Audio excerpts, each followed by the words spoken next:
Running back Josh Jacobs was released from jail today after Brown County District Attorney's Office said it was not ready to issue formal charges. Jacobs was arrested yesterday on 5 domestic violence-related allegations. The incident happened on Saturday morning. According to prosecutors, they want further investigation before deciding whether to actually charge Jacobs. Jacobs' attorneys put out a statement following his release today, saying they were extremely pleased that no charges were filed. They said they believe once all the evidence is considered, no charges will end up being filed against Jacobs.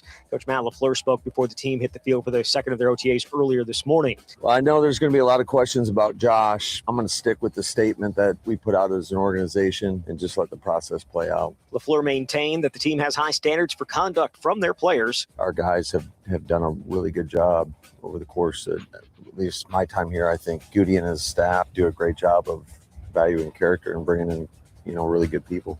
Players were expected to be available in the locker room afterwards, but that was canceled. Green Bay has one more OTA practice this week. Everyone should feel confident about their path forward. Exact Sciences is now Abbott, and together they will transform the way cancer is detected, diagnosed, and managed for more people around the world. They continue to help patients and healthcare providers make timely, informed decisions before, during, and after a cancer diagnosis by partnering with the industry's best minds and top institutions to transform how to approach cancer. Known for the Cologuard and Oncotype DX tests, allow Abbott to help make a positive impact in your health path forward. Learn more at abbott.com. Well, the Brewers finished off a sweep of the Cardinals this afternoon with a 2-1 win. Milwaukee was getting no hit through 7 innings, but scored a pair of runs in the 8th to get the victory. Aaron Ashby picked up his 9th win of the year. Trevor McGill earned his 6th save. The Crews lead in the NL Central now stands at 4.5 games. They'll be at Houston starting on Friday. With this Wisconsin Sports Zone Network update, I'm Zach Heilprin. The Packers preparing to start OTAs later today, and star running back Josh Jacobs is behind bars this morning. New court records showing that he's scheduled to appear in court this afternoon. Hobart Lawrence police arrested Jacobs on Tuesday, and we have Kristen Allen live this morning in the Brown County Jail. Kristen, get us up to date on what's happening with this case. Well, online court records also show that Josh Jacobs is still in the Brown County Jail here this morning. Again, that court appearance scheduled for later this afternoon, his first court appearance. He was arrested for battery, criminal damage to property, and disorderly conduct, all with domestic abuse enhancers. There's also 2 other recommended charges. Those include strangulation and suffocation, along with intimidation of a victim. NFL Network reports that Jacobs turned himself in. His attorneys released a statement saying Jacobs denies the allegations, saying important evidence has not yet been made public. Well, I know there's going to be a lot of questions about Josh. I'm going to stick with the statement that we put out as an organization and just let the process play out. Respectfully, I'm not going to elaborate on anything. This is where Wisconsin gathers to talk sports. Packers, Brewers, Badgers, Bucks. The Wisco Sports Show is on the air. Now, here's your host, Grant Bills. Some audio from WBAY Channel 2 up in Green Bay just to get it going. Matt LaFleur, his opening remark. It was brief, it was short, and we kind of knew it would be. He's speaking with the Packers beat, the media contingent, before the first practice today. Now, they canceled the locker room availability. You're supposed to be able to have an open locker room day and go in and talk to players. And I feel a little bit for Mike Clemens and Zach Heilprin. Both were up there. Zach will join us in a half hour, because you're able to talk to players and you're able to get in there and kind of begin to tell the story and to get to know the 2026-27 Packers. I understand why the Packers, canceled the open locker room. What? You're going to have guys coming in and asking players about Josh Jacobs, and they're not going to be able to say anything. It would have been a mess. So I understand why the Packers did that. From a PR perspective, I don't know if it would have served anybody. And that's where we'll begin. We'll begin with the latest with Josh Jacobs. He has been released from jail. I almost pressed start on the live stream, which, by the way, you can watch the show each and every night on the Wisco Sports Zone app. And the show's got a YouTube channel, the Wisco Sports Show with Grant Bills. You can follow me on Twitter at Wisco Grant. The title for the live stream, when I first typed it in, was OTAs underway, Josh Jacobs released. And about 2 minutes before the show started, I said, people are going to think that and think that the Packers released him. He's not been released by the Packers. He is freed from jail. He's no longer in jail. And as I will explain here in a couple of minutes, at least the best I can as a layman, he's not been charged yet. Doesn't mean he won't be. But I believe this has something to do with, habeas corpus. You can't just hold someone indefinitely while you prepare a case. You either kind of need to charge him or let him go. and the Brown County, district attorney or whatever, I'll give you the full statement here in a sec. They don't have sufficient evidence, or they don't have their ducks lined up right now to charge him. Doesn't mean they won't at a certain time. So that's where we will begin. I'll give you the comments, however brief, from Matt LaFleur, and I'll take your calls on the subject if you want, because this news broke around 5:30 last night. We were basically done with the show. I don't have that much to say about it because I don't know that there's that much to say. We'll clearly talk a ton of Brewers tonight as well. They won last night. There was some drama with Abner Uribe, some feuding, and some allegations hurled between the Cardinals clubhouse and Oli Marmol and the Brewers, and that's very juicy and interesting. And then they won today despite being no hit through 7, which is a hilarious win that honestly kind of felt like a loss. It was not an enjoyable game to watch until the very end, and still at the very end, they took the lead on a Mason Wynn error. Just a hilarious baseball game. So that's all on the table, as well as your phone calls if you want to join in at any time. 608-321-1670. Like I said, Zach Heilprin will be here at 4:30. He was up in Green Bay today. We'll go in chronological order. The first development that we got today regarding Josh Jacobs and the Packers was Matt LaFleur's press conference. We're going to listen to like the first minute or two because they talked about Brandon McManus. Why'd you release him now? How do you feel about Brandon Cisse? We'll get to that stuff in time. I just want to do the first minute or two to get a sense of how the Packers approached this press conference, how Matt LaFleur, through the PR department, decided to handle this press conference and to answer these questions. So here you go. How's everybody doing? Okay. How you doing? Well, I know there's going to be a lot of questions about Josh. I'm going to stick with the statement that we put out as an organization and just let the process play out. Matt, as far as football goes, do you have to prepare for the possibility that you might be playing some of the season without him, especially this time of year? Well, I think a lot's going to happen between now and then. Have you all any communication with him the last 3 days? Or? Yeah, respectfully, I'm not going to elaborate on anything. Matt, how do you feel about that position in general? Well, I mean, I like the guys that we have, but certainly you can never have enough. That's for sure. Are there team standards that you enforce regardless of legal matters? Oh, always. We always have high standards here, but I think our guys have done a really good job over the course of at least my time here. I think Goody and his staff do a great job of valuing character and bringing in, really good people. Matt, just in terms of preparing for the season, when do you need a resolution on this to move forward as a team? Yeah, I can't really. We're going to let that process play out. I can't really comment on that. How was it sort of addressed with the team just for those? I'm going to keep that between myself and the team. So if you didn't hear that, he was asked, how the conversation's been between you and the team about this. He's going to keep it between him and the team. Is there any more here, or is that just about it? As you know Josh better than all of us here do combined probably. What was your reaction when you heard this? Respectfully, I'm not going to comment on that, Bill. What have you seen from Marshawn Lloyd? Marshawn Lloyd. We'll do one more question here. Yeah, he's done a nice job, but we've only had one practice, so I think the proof will be in the pudding. Like he's got to show that consistently over the course of all of OTAs, into training camp, into the preseason, and then we'll see where we go from there. Okay, so that's enough for now. Maybe we'll circle back and I'll ask Zach at the bottom of the hour, is there anything else from this presser that maybe wasn't in the first 2 minutes worth discussing? I was interested to see the Packers strategy today. It struck me early when some Packers beat members tweeted out pictures of the microphone, Matt LaFleur speaking anytime now. They were doing it outside. And I don't know if it was on some plaza or, a little patio next to the practice field.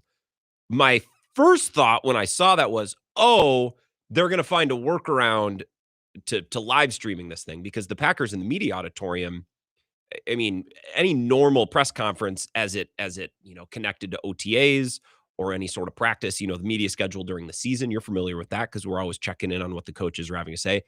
Post-game press conferences, that type of thing takes place in a media auditorium, and the team almost always streams it out. I don't know if there's some media obligation with the NFL to do so. I don't know. It's just what the teams do. And when I first saw that Matt LaFleur was speaking outside, my assumption was, they don't want to stream it. They're going to do it outside. It's going to be more casual, so there won't be as many cameras rolling. The sound won't be as good. But based on what I saw about 2 hours ago this afternoon, it looks like it's on the Packers YouTube channel. It looks like they I don't know if they live streamed it, but they posted it. I don't know if they edited it. I don't think they would have done that. I didn't watch it. We listened to it on Bill's show earlier today, and I got the gist. So it's interesting to see kind of the public relations strategy and the approach. Mike Vrabel a couple of weeks ago, his first press conference, after all the Diana Rossini news broke, they kind of snuck it in there. He wasn't supposed to speak. I think the Patriots media schedule had like some special teams players on it, and that was it. And then right before the presser was supposed to start, Patriots PR comes out and said, actually, Vrabel's going to say a couple of things. Now, if that had been on the schedule and that had been announced, there would have been a larger media contingent. There would have been television stations and all the writers would have been there. Whereas if it's just a couple special teams, well, maybe I'm not going to go down to Foxborough. I'm not going to make a special trip down to cover this. So that was not done today. Matt LaFleur was made public, and this was known. We knew this a day or two before. Everyone knew that Matt LaFleur was going to go today. They moved it outside, which I thought was kind of cheeky. But again, it ended up on all of their social media channels and on their website. So I guess there was nothing to do there. There was nothing unexpected here. I saw a lot of people on Twitter, for whatever that's worth, which isn't much, saying very insensitive.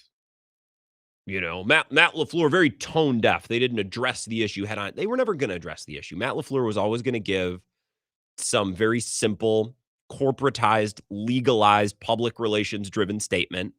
And then when reporters ask follow-ups, and they should, because that's their job, Matt LaFleur is basically going to give them a nothing burger and continue to say, we've made a statement. I'm going to stick to that statement while we wait for this process to play out.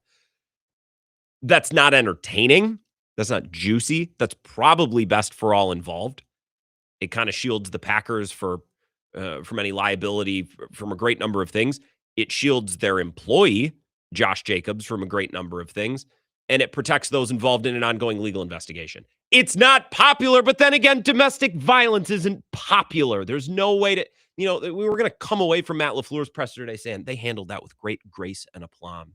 And this situation has turned from a dark, twisted situation to an uplifting one of inspiration and light from Matt LaFleur and the Packers. That was never going to be the way that it goes.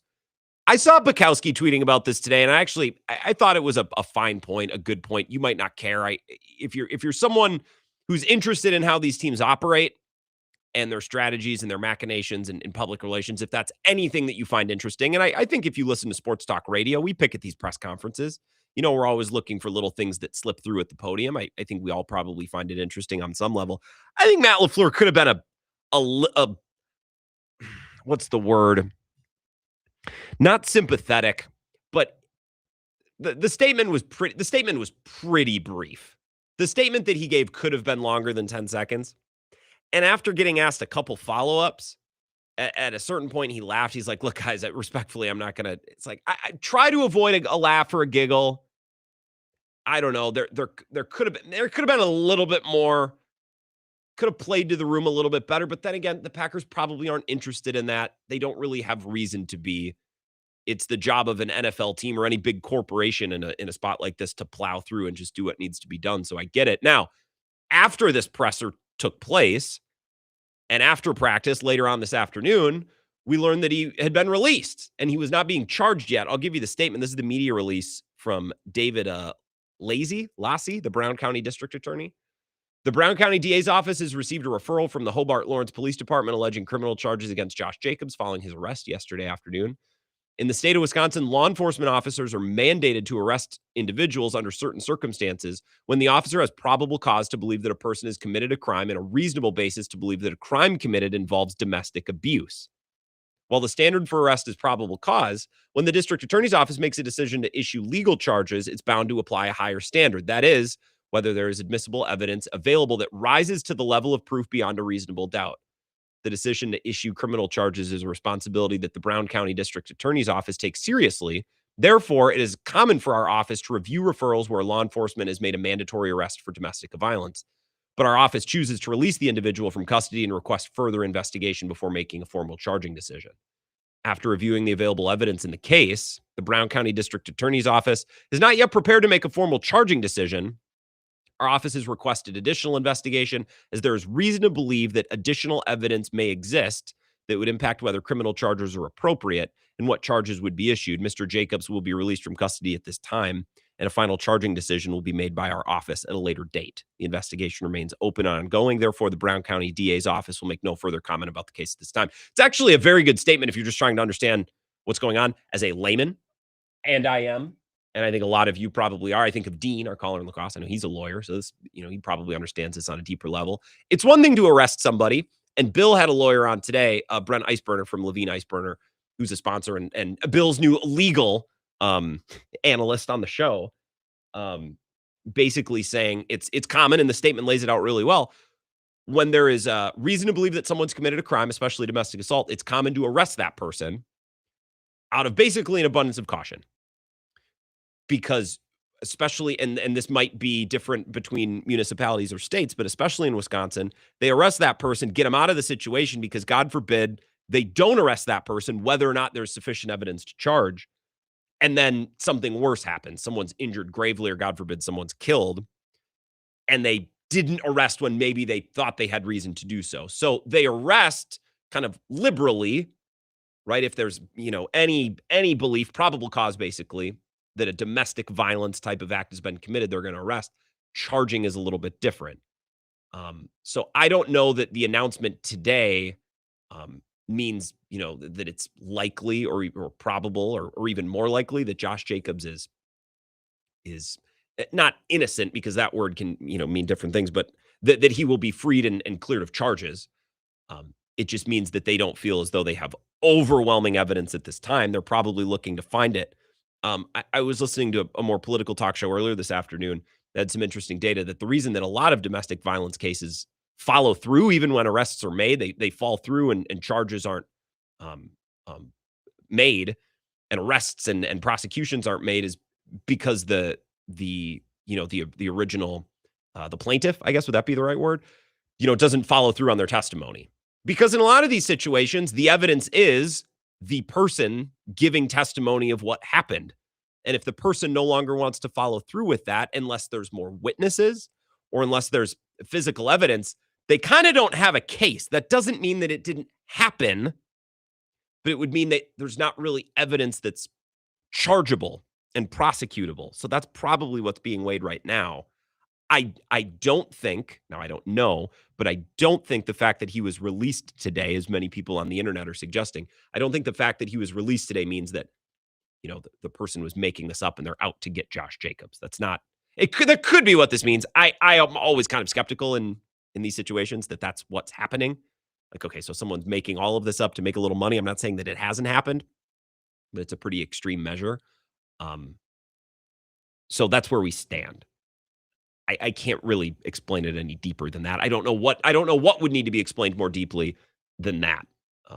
And I don't know the statute of limitations or the window in which, evidence will be gathered and testimony will be taken. I don't know if they're searching for other witnesses or building a case. I don't know how long that'll take, but that's where we stand right now. If you have any thoughts on this, I'll take your calls next, 608-321-1670. Otherwise, Zach Heilprin was up in Green Bay today for day one of OTAs. He was at Matt LaFleur's presser. He was at practice. He'll join us at 4:30, but a segment of your calls and texts and thoughts next, 608-321-1670.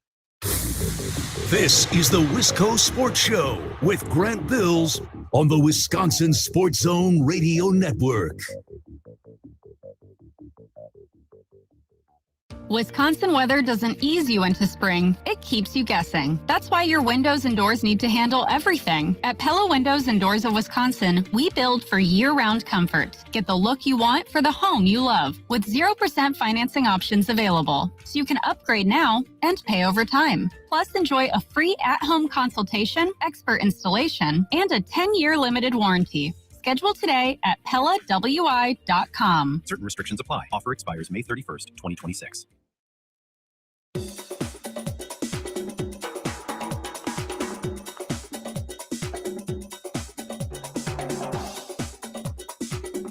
The Wisco Sports Show will resume in 3 minutes.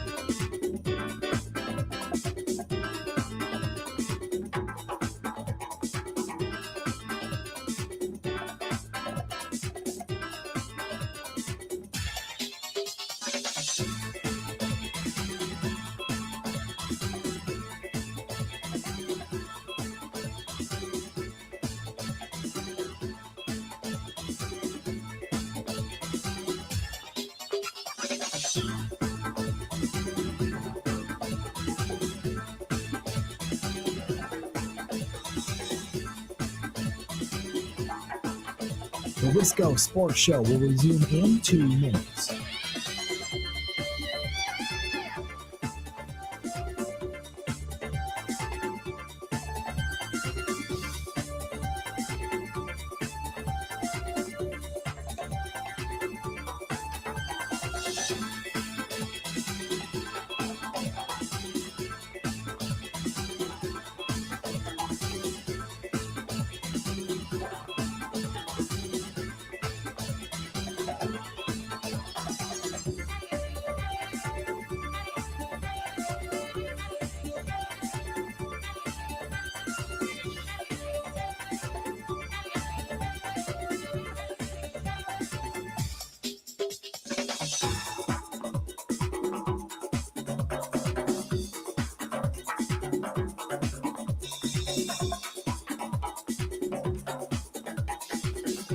The Wisco Sports Show will resume in 1 minute.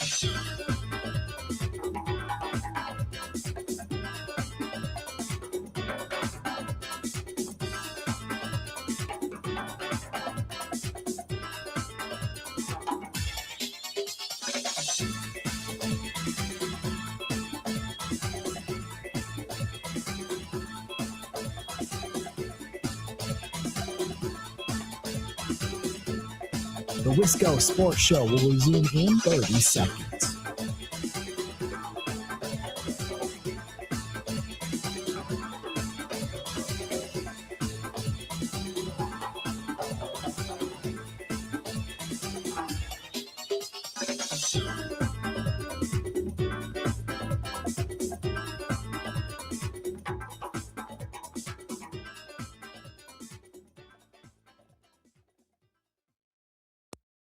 When you look at Matt LaFleur and he talks about the Jacobs situation, is it a look of, hey, I'm just going to be sensitive here, or hey, he's got a sense of disgust for what happened, or is it, hey, I just nothing to say, we're going to let this play out, nothing derogatory against Josh, blah, blah, blah?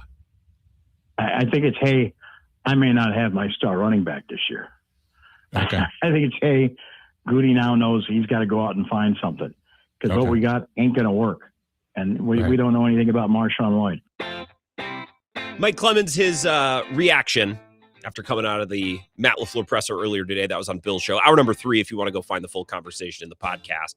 Zach Heilprin was up there as well. We're deploying all the heavy hitters up to Green Bay. He'll be here in about 10 minutes, our sports director. We have scooted Jesse Temple to tomorrow. Figured Packers and Brewers tonight, and then tomorrow we'll have a little bit more time to talk Badgers, including a development in their athletic director search. So Jesse Temple, you Temple heads, you Templetons, he'll be on tomorrow. Packers heavy and Brewers heavy tonight. 608-321-1670. A couple calls here. Wisco Sports Show. Who's this? The Templetons. That's got a good ring to it. Yeah, it does. Like Shirley Templeton. Is that means something? I'm going to Google. Go ahead, Vagabond John. Yeah. So Josh Jacobs' story is interesting. Aaron Ashby's stock continues to climb, although awkwardly interesting. But Grant, I don't think there's been anything interesting over the last 24 hours. I want to circle all the way back to the hotel rant for a minute. Is that okay? Yeah, go ahead. Just be quick. Okay. Here's the facts, right? Construction workers, 1985, $10 an hour. That was your wage. Construction workers, 2025, $35, $40, $45, $50. That's your wage, right? Mm-hmm. The reason our wages have not kept up with inflation is because you can graduate college with a 4-year comm arts degree, go work for a made-up internet company that doesn't produce any real good for some entry-level marketing position for like $65,000 to $75,000 a year. We all have fake jobs. Millennials ruined everything. If you can't afford a hotel room, go work with your hands. Your plumbers are doing fine. Electricians are doing fine. That's all I got. Josh Jacobs, my God. What have you done? What have you done, my guy? That's all I got, Grant. Lost in all this, Vagabond John. Appreciate it. I did rant about hotel prices yesterday. Lost in it all. What a dumbass.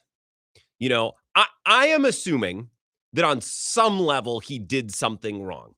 That doesn't mean he will be charged and eventually found guilty, and serve prison time or be suspended. I would be shocked if this was all just made up. And of course that's possible. So because that has happened in situations like this, I would really be shocked. So it is my belief on some level he stepped in it. We'll see how much trouble he eventually gets in because of it, legally or professionally. No matter how this plays out from here on out, what a dumbass. You're set to make like $10 million this year, and then he's got one more year on his contract where he makes 10 more. I feel like the Packers would either extend or cut, and I think he's going to have a nice year this year. He probably would get another nice contract. Not 20, 30 million a year, but a nice third contract. Because I think, look around football, McCaffrey has aged well. Derrick Henry has aged well. I think we've looked around football and realized, if running backs are in a good position and they're put in a good offense, yeah, they might have up and down years, but these running backs can play a little bit longer than maybe we previously thought, especially the high level ones. Josh Jacobs is endangering tens of millions of dollars. And another thing that I think about Josh Jacobs and how much he stepped in it here, what a dumbass he is. He's a pretty big superstar. Is there a running back currently in the NFL with more star power and charisma who would be in demand as a media person or some sort of, life after football type job? I know Derrick Henry's been better. I don't think he's more charismatic. I know Christian McCaffrey's the better player. I don't think like Josh Jacobs, the smile and what a dumbass, And again, there's a slight chance that this is all a fabrication. I just have a really hard time believing that. It could be. Sure, we've seen it happen, but I don't think so. So I assume on some level he did something wrong. We'll see where it gets him. And for that reason, I'll say a dumbass. 608-321-1670. Wisco Sports Show. Who's this? Well, at least we got a training camp story at the very least. That's true. We lost the veteran quarterback in the kicker competition, but we picked up a legal story, Cohen. Just great. Great for the talk show for this summer.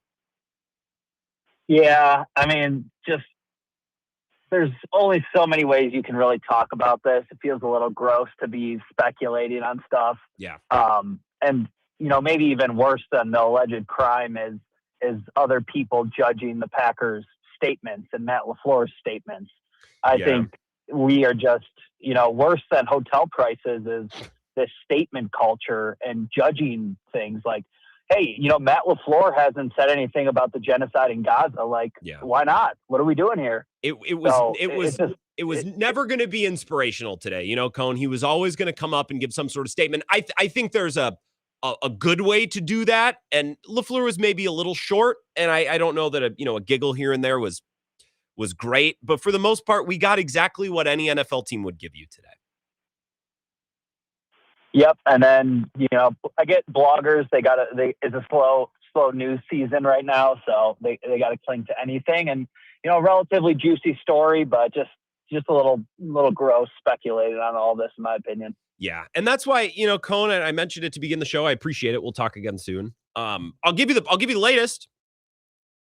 I'll get you updated. We can listen to what Matt LaFleur had to say, which was not much, which wasn't surprising at all. Feel however you want about it, but that's always the type of statement we were going to get today. And then there were going to be follow-ups, and he was going to continue to give that statement. It's what any team would do. College program. We saw James Franklin at Penn State a couple years ago. It was the same way. Now, I thought James Franklin was a real pill about it. You know what I mean? Like he was up there just in disbelief that he was even being asked about it. And I appreciate Matt LaFleur not being James Franklin today and storming off and staring at the PR staff like, how could you let this happen to me? I'm the head coach of a team who's got players under investigation for some pretty nasty things. And you dare put me up at this microphone to get asked questions. Like, remember that scene with James Franklin? Like, that's about the worst way to do it. I thought Matt LaFleur was fine today. I thought the Packers closing the locker room to the media, I thought was smart because you don't want to put your players in a position to have to talk. That's not fair to the players. So I saw a lot of people, to Cohn's point on Twitter, overreact. Oh, the Packers are cowards. Why? Because they're not exposing Lucas Van Ness to answering questions about an ongoing domestic assault, investigation. Like, no, they weren't going to do that. But I'll give you the updates. I'll tell you the latest. We'll react to what Matt LaFleur had to say, and I'll give you my gut feeling on what happened and where this is going. But that is only that. It's a gut feeling, and I'm not going to stretch it out into 10 minutes. I'll give you 2 minutes on what I would guess is happening and what will happen. But that's about it. It's a legal investigation. Also, I was farting around on CCAP today, by the way. I've never opened it up before, but I was looking at the case details. And then I looked up some other people who I knew were in legal trouble. And you can find a lot on there. Wow. And then I looked up myself. I don't know why. I was like, do I have a warrant out for my arrest? Do I have an outstanding ticket? And I didn't. It was great. I thought maybe I did because I got popped for not having an updated emissions test about a year ago and I never got it fixed. But I no longer am in a county where I need that. But I'm like, am I still like, am I in that county? If I show my face, am I going to get pulled over? Do I still have? Nope, nothing on CCAP. Anyways, legally, I'm doing fine. Josh Jacobs, not so much. We'll discuss with Zach Heilprin coming up next. This is the Wisco Sports Show with Grant Bills on the Wisconsin Sports Zone Radio Network.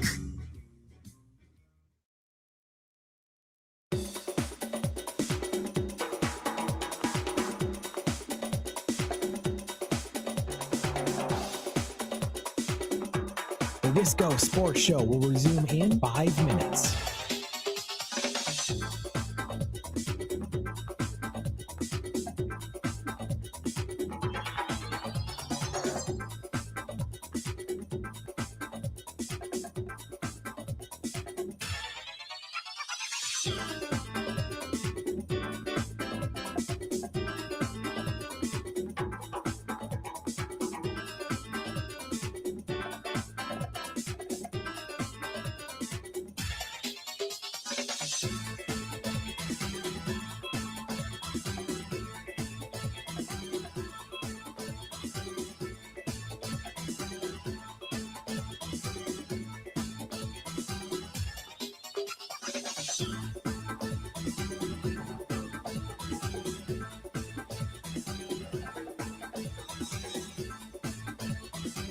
The Wisco Sports Show will resume in 4 minutes.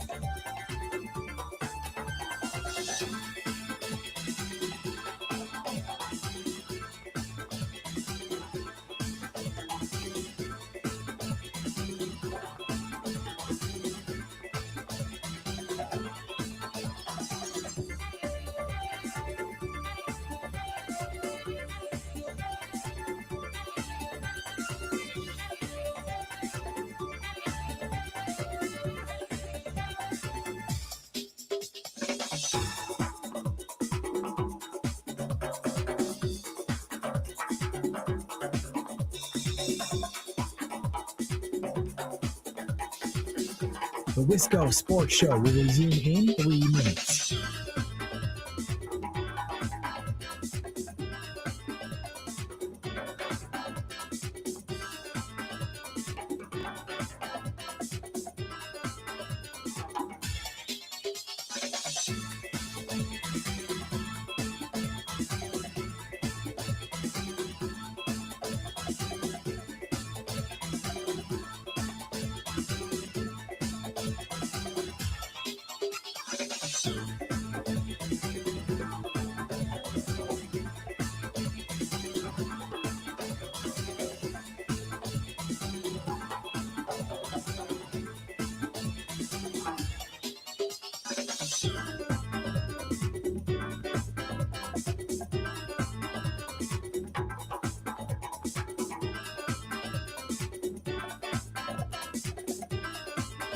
The Wisco Sports Show will resume in 2 minutes.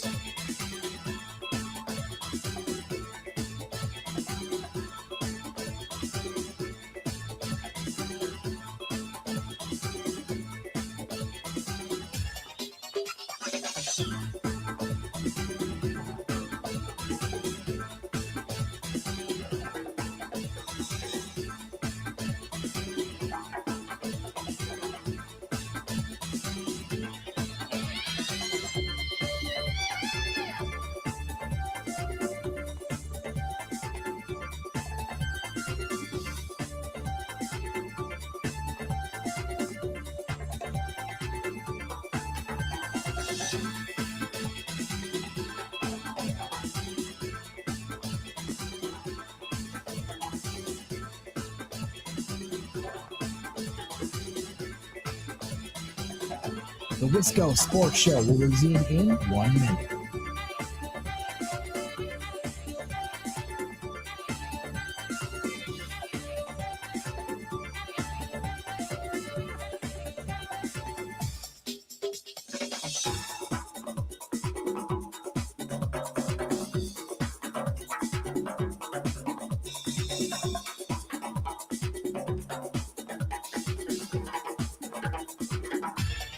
The Wisco Sports Show will resume in 30 seconds.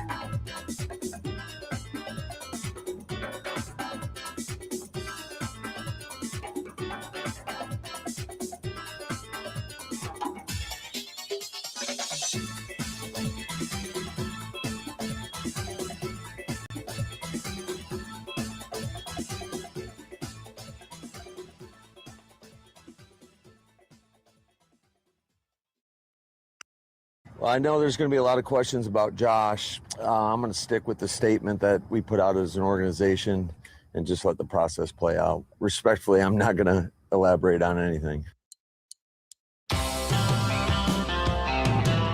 Opening remark, opening statement. There wasn't much more than that from Matt LaFleur. I played the first 2 minutes of his presser or so back at the beginning of the show. We'll circle back in hour number 2. Why don't we talk to the man who was in attendance for that press conference and practice today? No locker room, though.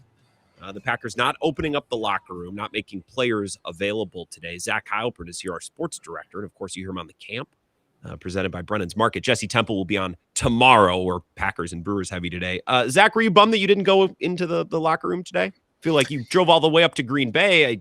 That's a bummer.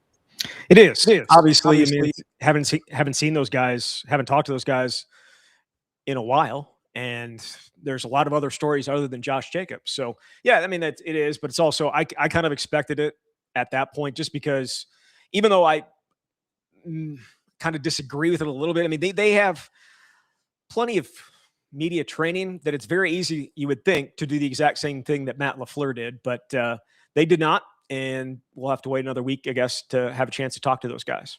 Do you think it's cowardly that they did that? Cowardly? That's what people were saying on the internet. Cowardly.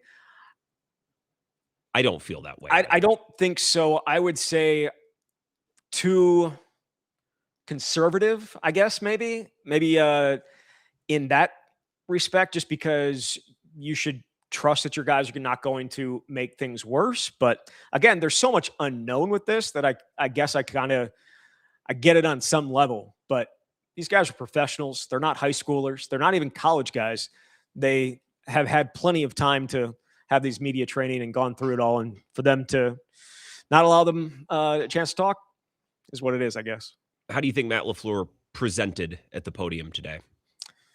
He was on defense and he played it well, right? Okay. I mean, he didn't go on the off. Well, I guess he did go on the offensive initially with that little opener, but then he just essentially followed the exact same thing. He's a guy that listened to the media. He did his media training and stick with it. What's he supposed to say? Like, there's nothing that you really can say because the details of the whole thing haven't necessarily been flushed out, and it's a legal situation and it's your player. And I think he did what he had to do. And I don't know what else anybody would be expecting from him. So it's exactly what I expected. He gives the statement, and then there's the follow-up, and then they give, they repeat the statement until the follow-ups eventually end. But I think there's good and bad ways to do that. Like before you came on, I remembered the James Franklin situation where he did the same thing, but he was a real pill about it. Like he was up there in disbelief that the PR staff would put him in this position, right? So I thought Matt LaFleur, are you sympathetic in your tone? Are you, if any of those things matter to you? It's just things that I was trying to nitpick. There was a little chuckle in there at one point. Maybe you'd like to avoid that. I think for the most part, it was just fine. You went through it fine tooth and comb. What am I supposed to do, Zach? I have a 2-hour show to fill. I just think it's funny. You're just combing through it, trying to find something to be upset about. No, that's not necessarily it. But if I were you, I'd feel like, I'm driving all the way up to Green Bay to cover a press conference. I should hope there's people locked in and paying attention to every little detail. Otherwise, why are you there? Why is Matt LaFleur there? But that wasn't the reason I was going up there for. I didn't go up there to hear Matt LaFleur talk about Josh Jacobs. I went up there knowing or expecting to just watch practice. And then obviously last night came and it was something different. So it is what it is. I don't think I can ask you. Well, maybe I can. Zach, what do you think is going to happen with the Josh Jacobs situation? It's impossible to tell, but in your experience covering professional sports teams where there are occasional legal issues, in your experience, what has your experience taught you, and in what ways have you been instructed over the years to maybe understand this and forecast this in a way that maybe some of us aren't? Wait for the video. You think that's it? I don't know if there is one, but if there, I mean, it feels like everything's video these days. Why wouldn't there be? But no, Or she has pictures. She took pictures of herself at, like, we've seen victims do that before, and that's always a big deal. Absolutely. So we've seen some of that evidence, I guess, maybe with that. And we continue to hear from his legal team that there's evidence that we haven't seen that is going to make it clear that this is what happened was not what apparently the police believe happened, or there was a reason for it. And look, the DA not charging him would suggest that there is more evidence out there that they definitely need to take into consideration, and why you do not jump to conclusions on any of this stuff. You believe facts. You don't believe people's words, I think is what I've always tried to base it on. I don't want to just base it on, like, I don't care what anybody has to say. What do the facts say about it? And I know that facts can be twisted and all that stuff, but that's also the job of the district attorney's office to figure out who is telling the truth and who's not, and whether they want to go ahead and proceed with charges. Clearly, they didn't feel good enough about it at this point to do it. I wouldn't ask Jesse this, but I'll ask you this. I guess you don't have to answer, but if you had to bet money on whether or not he's playing week 1, would you bet yes or no? I would. My question is, can he be not suspended or just based on allegations, or I'll be honest, not nearly enough knowledge when it comes to that, whether they could, if the NFL, because the NFL will do their own investigation. If something happened, that they could go ahead and take steps. I would say at this point, I think he does play week 1, but that's just, again, I have no idea. That's just, I have nothing to back that up on other than feeling. I certainly feel closer to that than I did 24 hours ago. Yeah, with the events of today and the fact that he wasn't charged right away, which could mean nothing. They could charge him tomorrow morning. Yes. You know what I mean? Or the evidence that they dig up could be harmful. They could be, they're going to hit him with something worse. Like, that could be the case too. I think you bring up a good question though. Is there a world in which he's not charged criminally or convicted criminally and the NFL still suspends him? I think the NFL does its own investigation on all of this stuff. It's not just simply relying on that. I think they do their own investigation on all of these matters, and we'll see if they end up feeling like they need to go further, right? Here's the thing. The Packers had, the Brandon McManus situation, and that was not when he was on the roster, but the NFL cleared him, and he was signed like the next day. Mm-hmm. So they've dealt with these things before. Clemens gave a story of Amon Green and other players over his tenure covering the teams. You can find that in Bill's podcast from earlier today. He was on in both hour 1 and hour 3. Who are the biggest standouts at practice today? To me, the story is the guys that weren't there, right? Like Josh Jacobs obviously not being there. Micah Parsons likely starting on the physically unable to perform list, what Matt LaFleur said. So I think that's notable. And I don't know that that's a huge surprise. I will say the one guy that was not practicing but was working out was Tucker Kraft. And Tucker Kraft looked good when he was out there running. He was doing sprints. Like, he looked like a guy who is going to be ready towards the beginning of the season. I don't know if they'll actually throw him out there, but he looked really, really good. And then obviously Zach Tom not being there, but not practicing would be the other guy that would be notable. In terms of guys that are practicing, Marshawn Lloyd made it through made it through 2 actually, which I think is a huge win, right? Yeah. It's a huge win for everybody that he was able to make it through 2 practices. I know Matt LaFleur was asked about him a ton for good reason because of the Josh Jacobs situation. I still think running back is a spot where they potentially need to add, even if Josh Jacobs is available, because Marshawn Lloyd has not been able to stay healthy. You have Josh Jacobs getting dinged up last year and having to play through a bunch of stuff. And then there's Chris Brooks. That's all you have. So could running back be a spot where they could potentially add? You would think so, especially with the uncertainty about Marshawn Lloyd being able to stay healthy and whether Josh Jacobs down the line here is going to miss time. How did Matthew Golden look? I saw that they were throwing a lot of passes to him on the plays that were being charted on my Twitter feed. Yeah, he looked good. The Guardian helmet lives. Even though Romeo Doubs is gone, the Guardian helmet lives. I would hope that he finds a helmet that he does not have to wear that. I don't think it looks good on a wide receiver at all. I think it looks anti. Oh, I'm anti-guardian cap for sure. I think every time Romeo Doubs didn't make a catch, I'm like, get that stupid thing off his head. It's like that's the reason he's not making plays. The reason he fumbled that onside kick in Chicago, because guardian cap. My hope is that they find something better than that, because you can't be number 0, which is a horrible number anyways, and then have the guardian cap. It's just a really, really bad look.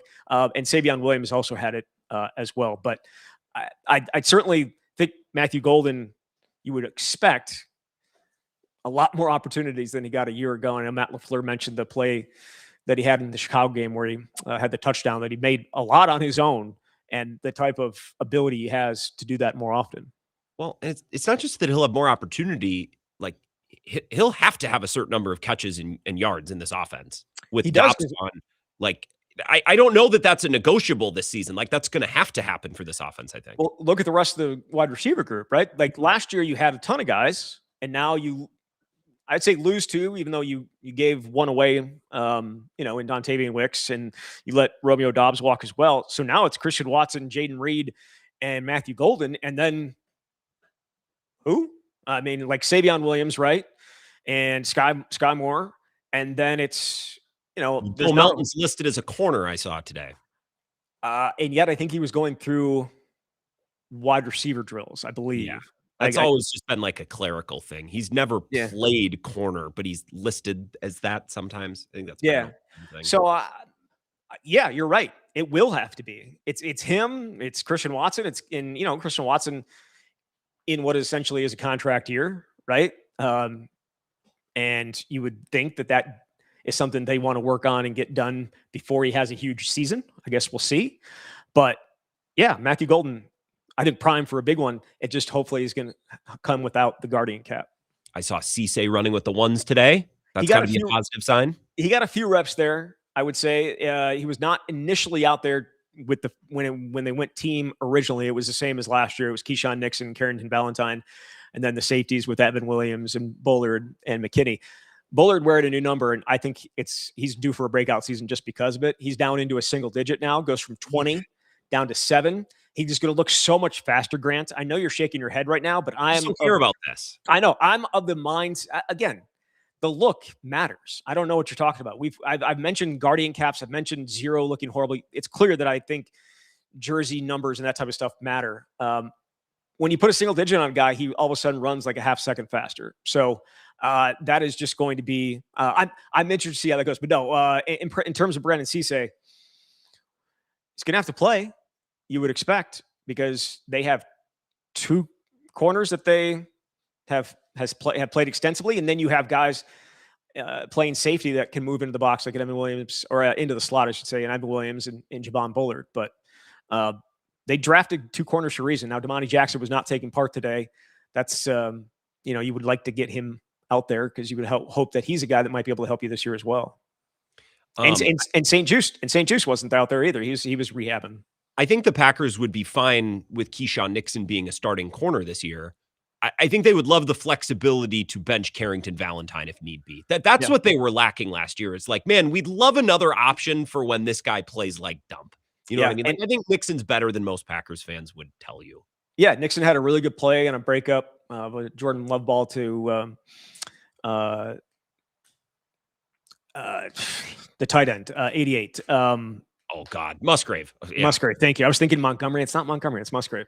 A great play. Only tight end. I guess I know Wiley, but it's like, after Kraft, dude, I don't know. Yeah, he had a great play on a ball for him. And then on the next snap, Christian Watson caught one in front of him and took off for, might have been a long game, might have been an incomplete pass because he didn't want to hit him. I didn't think you want to hit him too hard. But you drafted a guy and it's at a spot in need. It was a needed spot. You drive back through Rosendale on your way back to Madison today? Drive up and back. And I hit that 30 mile per hour thing at like 28. All right. Go ahead. No, I mean, 28. Don't want to hit that. And even it's 30 through there, but you just never want to chance it. I did not see an officer on the way up or on the way back from there. Everywhere else on the trip, cops everywhere, but not in Rosendale today. Did you see Rob Domofsky replied to a tweet of mine today? I did. I wanted to ask him about it. I'm like, what? how'd that get on your feed? Because we know on today of all days, by the way, it's a huge Packers news day, and I'm getting replies from Rob Demoski about. I tweeted, if for those of you who don't follow me, I'm sure all of you do, and you should. I tweeted about the worst drives in Wisconsin, and I think Eau Claire to Green Bay sucks because 29 is boring, but there are functionally more difficult drives. I'm sure you've taken many of them. Yes, and also think about when he's driving it, right? He's driving it November to March because he's going to see his son play basketball. His son plays basketball at Eau Claire, so he's there quite a bit. Probably knows that drive, but he entered some other names of places to get to from Green Bay, and yes, I would agree. Us living here in Madison, very easy to get pretty much everywhere. La Crosse to Green Bay is, I mean, it's just hell. But I kind of like it. Like, I would rather have a 3-hour drive that's got some. Take me through Arkdale. Take me through Babcock. You spin me around on Highway 21. Just 29. I can't do, Boyd, Abbotsford, Shawano. Like, it's boring as sin. So all those cities up north. Yeah, I mean, it's certainly. It was tough. And I'm going up north like I did today. I enjoy Green Bay. I do. I wish it was closer, but yeah. Wish it was a little bit further south, way too far north. Hey, next time, just room with Mike at the Bay Motel, and then you don't have to come back to Madison in between days. I hear that's something that you have enjoyed at the Super Bowl quite a bit. I actually haven't. It's not too bad, except he works until 4:30 in the morning. So you'll get up early. You'll get up when Mike goes down. Is the CPAP machine like good for sleep or no? Does it help you? I'm a white noise. I'm a connoisseur. I don't listen to white noise. I experience. I'm a tastemaker in the white noise world, so that doesn't bother me. I got to take a fan with me everywhere I go. Ooh, you're an old. A lot of people would say just use the phone sound. A fan. So, it's not the same. It's not the same. It's not the same at all. It's not the same at all. And when I can't take, I don't take it when I'm flying. So when I'm flying, that makes it a little bit more difficult. And then you're using can you imagine my carry-on being a box fan? Yeah, there's my carry-ons, is my box fan. That's sir, that's not going to fit underneath the seat. It's going to have to go in the overhead compartment. Then people complain about not enough room in the overhead compartment. Yeah. No. So like the phone gets the use. When I went to Portland for March Madness, it got the use the 2 nights I was there. All right. Well, sometimes you got to do what you got to do. You got to do what you got to do.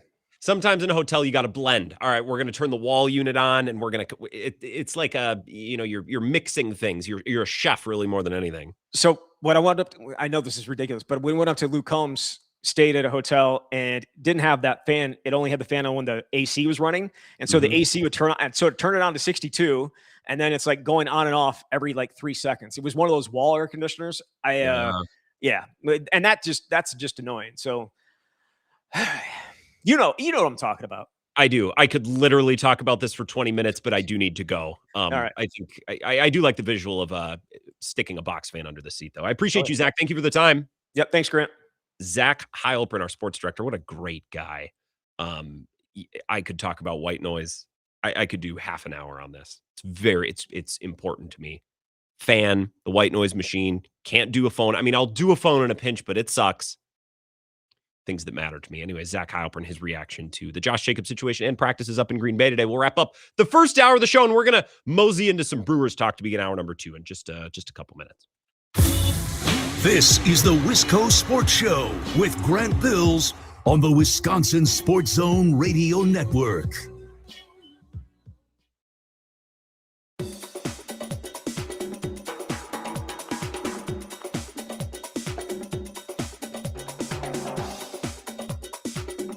The Wisco Sports Show will resume in 3 minutes.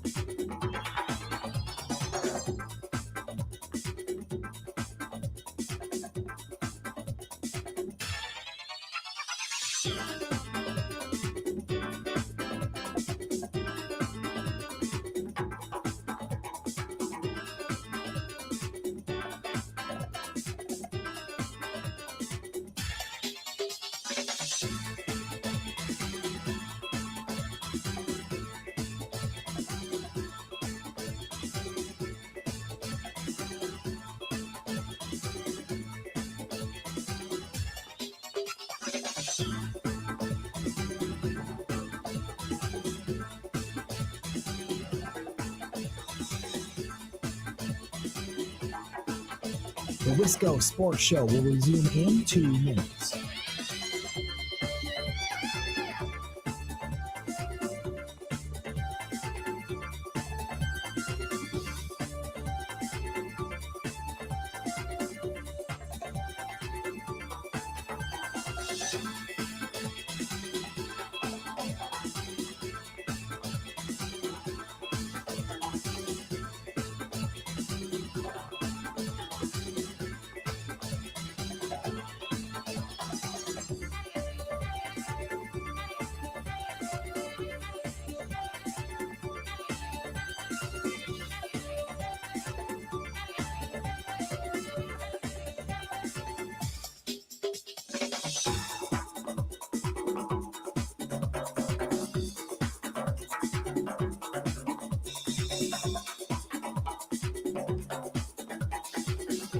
The Wisco Sports Show will resume in 1 minute.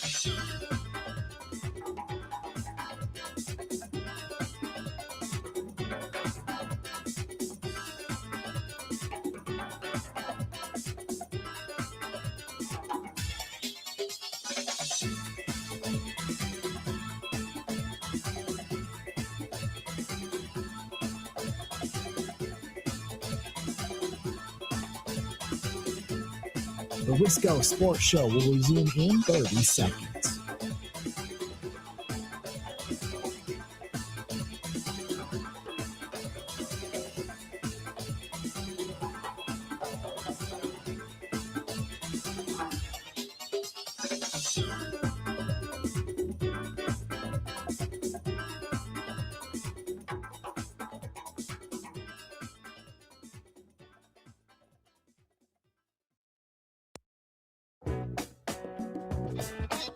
Welcome back. Last couple minutes, the first hour. Appreciate Zach Heilprin. If you missed it, find it in the podcast. Want to get into the Brewers to begin hour number 2. But first, a call, 608-321-1670, Wisco Sports Show. Who's this? Hey, Grant, Clement, Mike from Chippewa. Good evening, Clement Mike up at Chippewa Falls. How are you? Good. How are you? Not bad. Sweat through the Brewer game today. I thought they were going to get no hit by Dustin May in the year 2026, which was disgusting.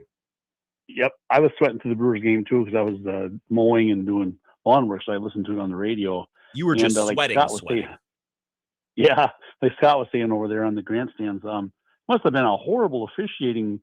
The umpire must have been awful. I mean, I heard so many challenged balls and strikes. Mm-hmm. I it must have been, maybe he was watching another game. I don't know, but there's something about this season. I don't know what it is. I don't know if it's Bob Uecker and divine intervention, but how many games this year? Maybe it's just my memory, but how many games this year have been won by the Brewers because of errors by the opposing team's best defensive players? It's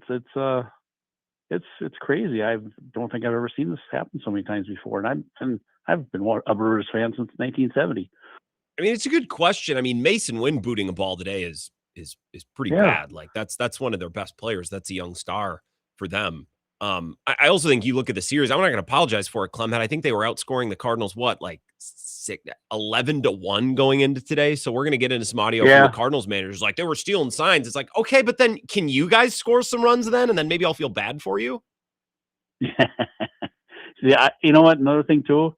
I didn't get a chance to see Uribe. He was doing that crotch chop thing, like Triple H or in the WWE. I thought, that's just a young guy getting really exuberant, and I don't think there's anything wrong with it. I mean, a little over the top, but I heard that Abner's a good guy, and I think he just got caught up in the moment. I don't even care if I see it, because I don't care, because I don't think he's the kind of guy that was being a jerk or just, being a dick or anything. That's fair. I think no, that's understandable. I got to run, Clement. You have a good night. Okay. I got to go to break here. Thanks, Grant. You too. Bye. Appreciate you listening. And we will pick that up right on the other side of Zach's update. We'll start with last night, Abner Uribe, this back and forth between the Brewers and the Cardinals. I'll give you my take. I don't think it's the end of the world, but I didn't love it. Hour 2, but first, Zach's update. Just the headlines. Coming right back.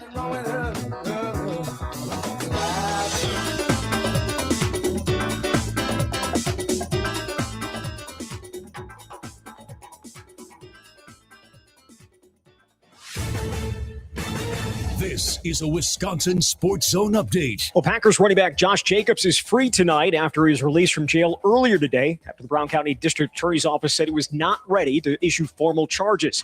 Jacobs had been arrested yesterday stemming from an incident on Saturday that resulted in Hobart Lawrence Police Department referring him to the DA's office on 5 domestic abuse-related charges, including one that was a felony, but the DA's office said it was not yet ready to charge him and that more investigation needed to be done. Jacobs' attorneys have said he vehemently denies the allegations, and they were extremely pleased he was not charged. They said they believe once the evidence does come out, he won't be. Jacobs' absence from practice today was the biggest story as the Packers continued their OTAs. Coach Matt LaFleur said he would not comment on the matter any further than what the team said in a release last night, and that he would let the process play out. In addition to Jacobs, defensive end Micah Parsons was not at the voluntary sessions today as he continues to rehab his torn ACL. Also being held out, tight end Tucker Kraft and right tackle Zach Tom. Green Bay back on the field tomorrow for OTA number 3. Everyone should feel confident about their path forward. Exact Sciences is now Abbott, and together they will transform the way cancer is detected, diagnosed, and managed for more people around the world. They continue to help patients and healthcare providers make timely, informed decisions before, during, and after a cancer diagnosis by partnering with the industry's best minds and top institutions to transform how to approach cancer. Known for the Cologuard and Oncotype DX tests, allow Abbott to help make a positive impact in your health path forward. Learn more at abbott.com. Well, the Brewers finished off a sweep of the Cardinals this afternoon with a 2-1 win. Milwaukee was getting no hit through 7 innings, but scored a pair of runs in the 8th to get the victory. Aaron Ashby picked up his 9th win of the year. Trevor McGill earned his 6th save. The Crews lead in the NL Central now stands at 4.5 games. They'll be at Houston starting on Friday. With this Wisconsin Sports Zone Network update, I'm Zach. I know there's going to be a lot of questions about Josh. I'm going to stick with the statement that we put out as an organization and just let the process play out. Respectfully, I'm not going to elaborate on anything. This is where Wisconsin gathers to talk sports. Packers, Brewers, Badgers, Bucks. The Wisco Sports Show is on the air. Now, here's your host, Grant Bills. Hour number 2, the story of the day. Josh Jacobs released from jail, not from the Packers. He's not being charged with a crime at this time. So any updates, we will certainly cover them and discuss them, react to them together. But I do want to get into the Brewers to begin hour number 2. The show tonight, presented by La Crosse Beer House, corner of 3rd and Pearl, downtown La Crosse, right down there in the heart of the city. You could stop by, night like tonight. Yeah. Warm and sunny. Stop by after work, maybe tomorrow, Thirsty Thursday. Stop by with some coworkers or get away from your coworkers. Go hang out with friends. Have an ice cold mug of delicious beer in that big beer hall. Get some apps, get a brat, some pig wings. Just celebrate a short work week coming to an end. Or maybe Friday night, go for the fish fry. Delicious food as well.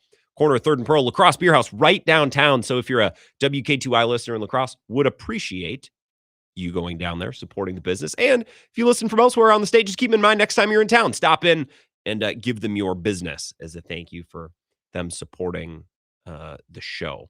So the Brewers won today. They were no hit through 7, and then they scored 2 runs in the 8th. One on a Christian Yelich single back up the middle. Garrett Mitchell broke up the no-hitter with a double. Renifo bunt single, runners on the corners, nobody out. Sal Frelick beat one into the ground because, clearly, obviously, that's what he did. Vaughn struck out, and Yelich with the 2-out single back up the middle scored 1 run. Runner got over to 3rd, Renifo did, or Sal Frelick because it was fielder's choice. And then Sal Frelick scores because Mason Wynn boots a ground ball up the middle. Ha ha, ha ha, ha ha. Suck it, St. Louis. And then Trevor McGill comes in and gets the save, really stealing a win. Pitching staff was unbelievable today. Chad Patrick was really good. Gave up 1 bad hit with 2 outs in the 4th. Drowan was great. Ashby was great. McGill was throwing 100 again. How about that? But the Brewers story of the week so far, at least to me, is Abner Uribe, who comes in the 8th. They're up 6-0 and pitches kind of a clunky outing. He gave up a hit and he walked another guy, and he was struggling to throw strikes, and he wasn't get as many whiffs as I would have liked. And it was just kind of more of the Abner Uribe experience so far this year. He wasn't awful. He didn't give up any runs, but and it was a a tune-up outing too. So it's not like he's been pitching constantly and pitching at a high level. They got him in there to get him some work. So okay, so he's He's a little rusty. That's fine. He gets the strikeout of the third hitter, and who was it? Burleson? And then does his normal, like, couple celebrations, and then does the suck it celebration. Big X over his area, his crotchal region, towards the dugout, which is a little much. And Pat Murphy didn't like it. Here's what he had to say after the game. Yeah, it's just unacceptable. I don't know what got over him. I mean, he's been an emotional guy, but that kind of thing, that's just not how we do things. And I was embarrassed by it. And, why are we doing it? It's 6-0 game. I love the kid. He's been so great for us in so many ways, but that's unacceptable. So Abner Uribe then, at his locker, speaks to the media after the game, apologized to the Brewers and his teammates and the coaches and the fans. We're not going to make gestures like that. That's not in good taste. But didn't apologize to the Cardinals because, I'll paraphrase, said that they were accusing the Brewers of things from the dugout and basically suggesting that they were going to hit guys. Ollie Marmol, who's a real pill and a half, by the way. Gary Wolf will editorialize my report here of what's going on. So it was just kind of interesting. And I was a little confused. It's like, well, wait, Uribe, you're out in the bullpen and you're picking up on things that are coming from the dugout and there's words being exchanged and what? Ollie Marmol's saying that they're going to hit Brewers players. Well, wouldn't you know it? Ollie Marmol today before the game. Here it is. This is a tweet from Jeff Jones, credentialed Cardinals reporter, over 20,000 followers.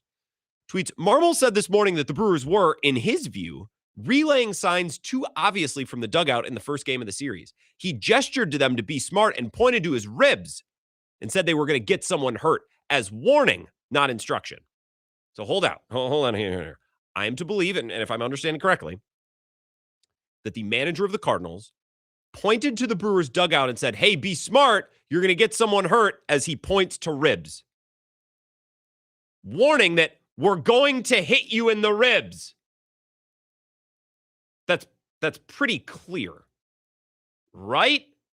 That's pretty, like, we understand that's not exactly a lot of mystery there. He's saying we are going to hit you if you stop stealing signs, which, again, you can't really steal signs because it's a pitch comm. What you're stealing is tendencies or pitch grips, which is on the pitcher to conceal. Robert Gasser sucked at this on Saturday, and Pat Murphy came to the podium and aired him out for it. He didn't say, well, yeah, the Dodgers were stealing signs. He said, no, Robert Gasser's got to do a better job of covering his ass. So there's no such thing as sign stealing because it's a pitch comm. We're looking for grips. We're looking for tells, tendencies. That's on the pitcher. So, they're stealing them too obviously. Oh, sorry they weren't reading your pitcher ethically, Oliver. Christian Yelich, this is from Adam McCalvey earlier today. Christian Yelich says last night's beef with the Brewers and Cardinals has been handled. When asked whether that means internally or via overtures between the two clubhouses, he said both. Which, the funniest part of this whole saga to me is when Abner Uribe did the suck it celebration last night. I just know that Christian Yelich is in the dugout thinking, oh God, okay, now I got to deal with this. Great. Okay. This is my problem now. Excellent. I'm the veteran here. It's going to be on me to deal with this. Great. Awesome. Great. So apparently everything was fine going into today. It was cool. It was great. Mike Clemens just sent me some audio. This is the pregame audio of Oliver Marmol. This is what Mike has titled the email. I haven't listened to this yet. He's titled this email in the soundbite, 3 minutes of Ollie Marmol pregame regarding the Uribe crotch grab to Cardinals dugout. It wasn't really a crotch grab. It was more of a suck it, but the suck it was over, the crotchal region, I suppose. Let's listen to Oliver Marmol together. Sure, why not? Uribe last night told these guys that he had some objection to what he perceived to be gesturing from you specifically at their dugout. Do you have a reaction to that? I don't. Okay. You hate that. I mean, that's your prerogative, Yeah. I'd rather not blow anything out of proportion. I think it already has been, to be quite honest with you. So, yeah. Do you feel confident that it's handled, done and dusted? Yeah, I mean, okay. I don't think there's a reason for any of it, to be quite honest with you. Yeah. Man, hey guys, before we keep listening, how cool is Oliver Marmol? Yeah, I think it's way blown out of proportion. Like, I don't have a comment at this time. Okay, okay, all right, great, Ollie. He's just wrong. Is he seeing things? McAlvey. No. I'll give you the. So wait a minute, you jackass. You're gonna say, look, this whole thing. I can't believe we're even talking about this. Like, it's such a nothing burger. Okay, like, would you guys? It's already gone too far. Adam McAlvey comes in, and God bless him, asks the direct question. Abner Uribe thought he heard or saw something from your dugout. Is he mistaken? And then Oliver Marmol goes, well, no. Oh, then what do we do? What are we talking about here? Yeah. Is he just wrong? Is he seeing things? No. I'll give you the. I've got no issues telling you the full story. But Okay, well, that's why we're here, Oliver. Please, take your time here. We're 50 seconds in. Like anything these days, I just think it gets blown up. Oh, yeah. This is like everyday occurrence. Yes. But happy to talk about it. Please. We felt like they're being pretty demonstrative about relaying from the dugout. I looked over. I said, hey, you're going to do it. Be smart. You're going to get somebody hurt. Like, what are we trying to do here? That was it. So, outside of that, not sure what else. Oh, sure. Oh, okay. Well, sorry. I was blowing this out of proportion. I understand now. Oliver Marmol was miming to the dugout that they were going to hit Brewers players. Oh, well sure. Okay. Well, that's, yeah. Duh. Why would we react to that, Oliver? Sorry, I'm the idiot. Did you hear from Murph? They had said that there was some at least conversation between both teams to get this path or to move on from it. Did you hear from Murph? Did players hear from each other? Did I hear from Murph? Yeah. I have not heard from Murph. No. Okay. Did you hear from the Brewers? Have you heard? I reached out to one of the Brewers coaches. Yeah. Okay. And just personally, how did it make you feel when an opposing player, calls you out to the media, post game? What was your initial, reaction to that? I got a lot of other stuff to do, man. Yeah, man. Like, look, I got a lot on my plate. This guy's a jackass. He might be a great manager and a great guy. This audio is this is pissing me off. Look, man, I called me out in a press conference.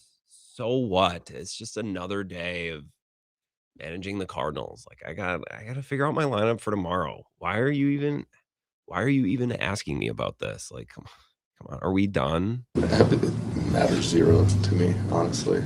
It matters zero to me. Like, why are we even doing that? Yeah.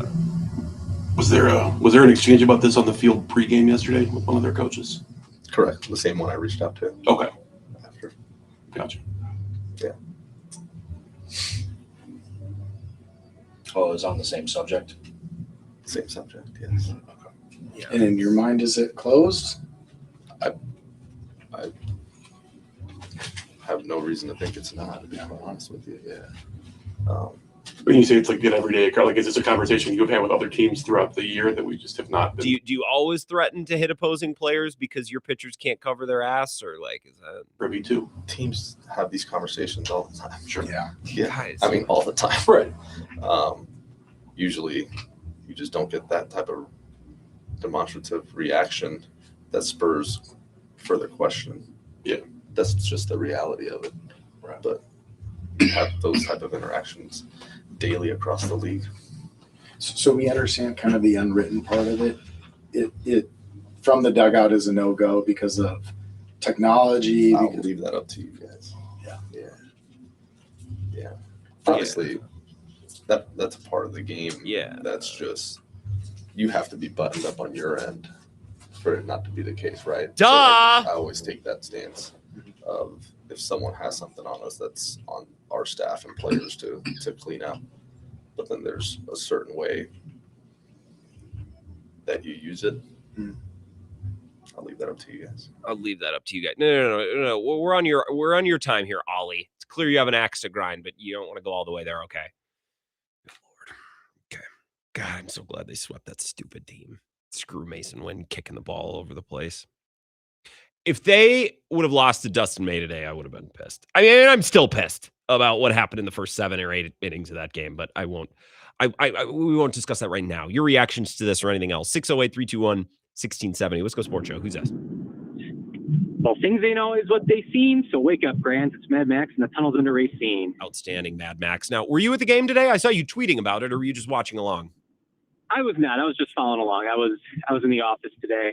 I like that. And I was getting way too mad and probably reacting a little too much, just seeing that we were just thinking we were going to get no hit by some I can't even think of the guy's name. Oh, Dustin May. Mm-hmm. He used to be at the Dodgers and he had an ERA over 5. I'm just like, this guy's still in the league and he's going to no hit us. So it was kind of infuriating to foul through 7 innings, but glad we pulled it out and got the win. And I'm still angry. For the record, Mad Max, I'm with you. I'm still angry at Frelick, Terang, and Churio. I'm still angry at members of this team after this win today. They're not off the hook in my book. Yeah, and Terang's offense has taken a bit of a step back lately, and Churio too just needs to be better. I mean, I don't want to rain on the parade too much when things are going this well, but I think it's more out of the the mindset of this team can be so much better. I mean, they're playing as well as they are, but Terang's in a slump right now. Churio hasn't gotten going yet, and he looks to be pressing. He looks like he's frustrated. He's not hitting mistakes. He's not seeing the ball coming in correctly. His plate discipline's been better this year. I think that's been one of the parts of his game I've noticed where I know he struck out looking and he chased a pitch out of the zone today, but on balance, I think his plate discipline and his zone discipline's been better this year. That's been an improvement. Yeah, and I don't know if it's a physical issue. Like, I know the hamate bone is known to take away power and just reduce some offensive ability, but it does look like there's a mental block there too, just watching his at-bats. And I hope he can figure out what it is and get going. But I do want to say, though, I am glad Oliver Marmol is the Cardinals manager, because he's a prick. Like, and the Cardinals manager should be a prick. Like, that's one of those teams where you should, like we should hate the Cardinals. There should be something about that team that just every time we play them, it just is, and it just makes it more satisfying when you give them a nice belt to ass like we gave them all week. Marmol, Schilt, Matheny, La Russa. I don't know if there's anyone I'm missing. They're all pricks. Great, excellent. They've typecasted their managers very well. Schilt maybe most of all, honestly. I always said on the show that I thought Schilt was just trying to do a good Tony, like he just was trying to be Tony La Russa. You know what I mean? Yeah, I'm just waiting for Yadier Molina to be the next manager, and then that's going to be when it goes. It's just full on hate again, like it was in 2011. They're a pretty good team. They got some nice young talent. Jordan Walker's popping, and Mason Wynn's a good player. I know he booted it today. Anything else, Mad Max? Any commentary on either the Tunnels or Abner Uribe before I let you go? Yeah. So with Uribe, it was funny. I got to say, it was funny from an entertainment value. I enjoyed it, but it was also very uncalled for. And I think Murphy did the right thing by being the adult in the room and just being a leader to say, hey, that's unacceptable. We can't do that. And Yelich too. I'm glad Yelich said something, even though it was very much in nonchalant Christian Yelich fashion. Like it does seem like he was involved, and and just the fact that he said something showed like, okay, Yelich has a pulse. He is kind of the leader of the team. But all in all, a good week. If you told me they were going to go 4-2 on this homestand, I would have taken this exact result. Like, I'm totally fine with the series loss to the Dodgers. I think sweeping the Cardinals was by far the preferred outcome of this last homestand. I would much rather, and we talked about this going into the weekend, Mad Max, great call, appreciate it. I think they were fighting an uphill battle against the Dodgers. They got one. They lost Sproat. They lost Gasser's start. Okay, but then they won with Mizorowski and Harrison, and then they got greedy and won again today in St. Louis. This series mattered more to me than the Dodgers series did. If the pitchers would have lined up a little bit differently, maybe I wouldn't feel the way that I do. But I would take this result. I would trade 2 losses against the Dodgers for 3 full wins against the Cardinals any day of the week. And it's not just because the Cardinals are a rival. These division games mean more right now, and you're trying to kick a young team that's supposed to fall off. The Cardinals are not supposed to be this good. So push them. Give them a push. Let's take a break here. Or one more call. Excuse me. Wisco Sports Show. Who's this? It's the children, Grant. We can't do it because of the children in the stands of the role models. And we don't dare point and swear. And it's just like, shut up, parents. I don't really take your kid to a game. I don't really care about that. Like, I don't think Abner Uribe set a bad example for the kids. I'm more just I'm like, glad he did it. I just more am like, you're the better team. You're winning. You're playing well. Don't be a jackass and do something that could throw off. I'm glad he did it. I'm glad the manager. I wish we had a manager who's now the name is called the Undertaker. He's dead from the neck up like the Under. I wish we had a manager show like that St. Louis Cardinals guy. Hey. And I'm going to tell you, I'm going to make a prediction. You're going to see what's going to happen this year. with that little pitch count thing, with the catcher speaking into it and the guy can hear it.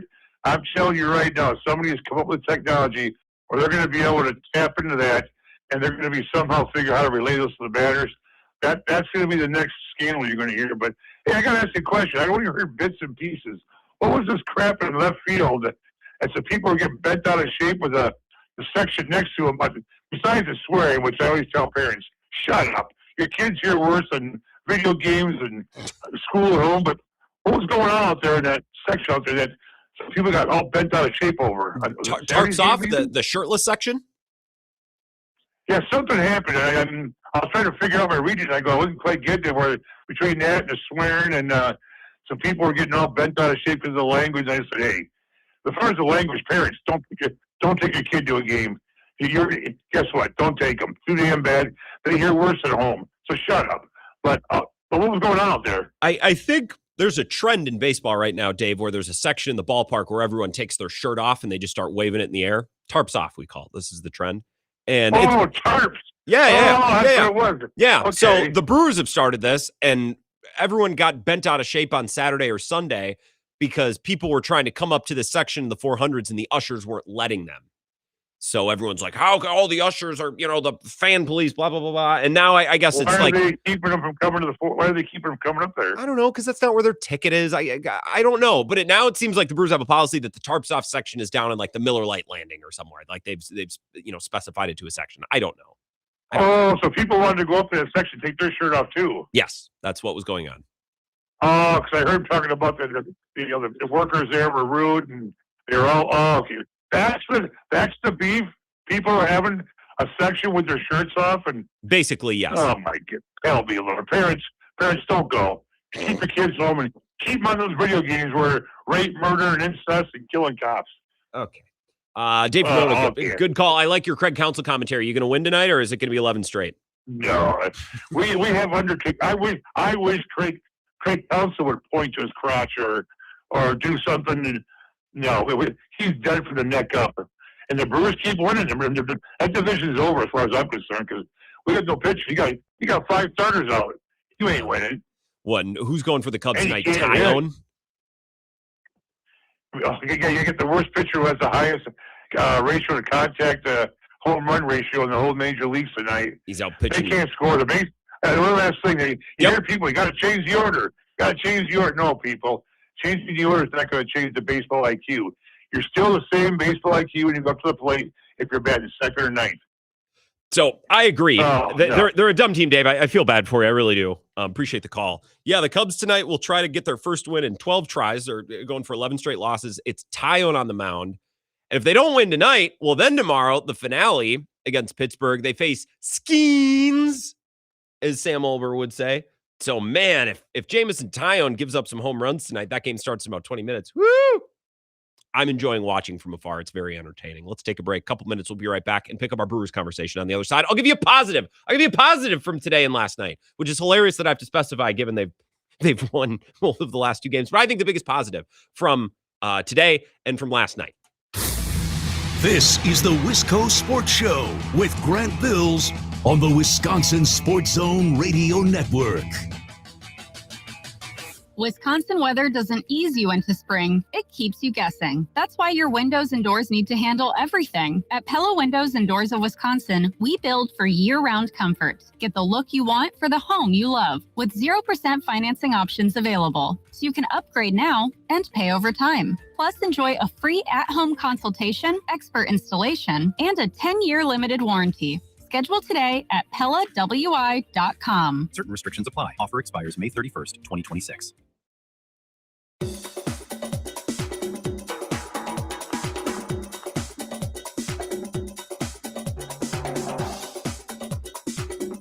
The Wisco Sports Show will resume in 3 minutes.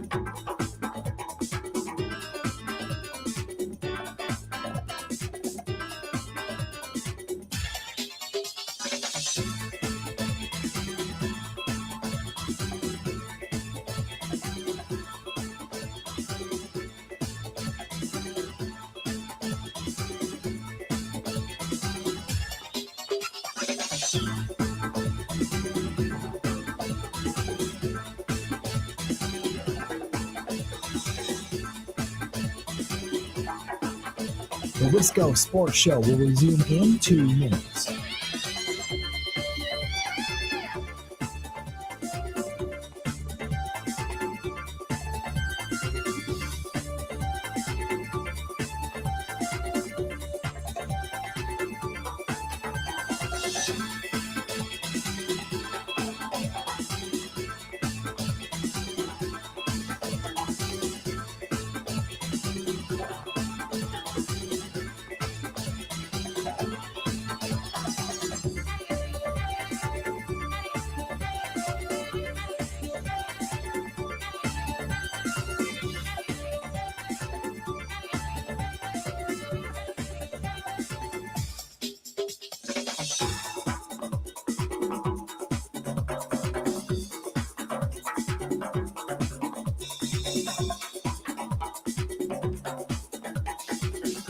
The Wisco Sports Show will resume in 1 minute.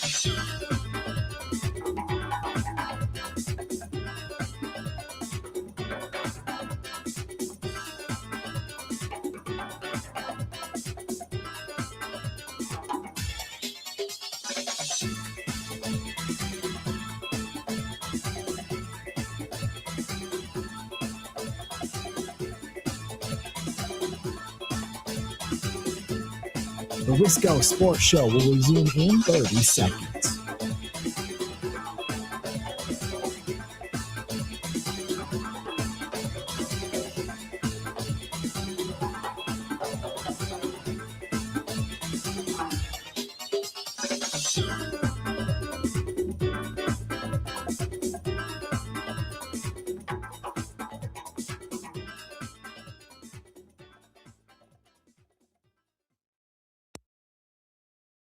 Two-0 pitch.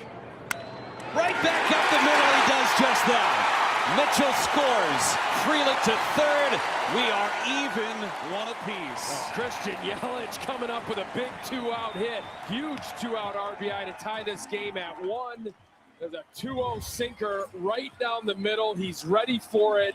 And the Brewers are not done as Sal Frelick cruises into third base.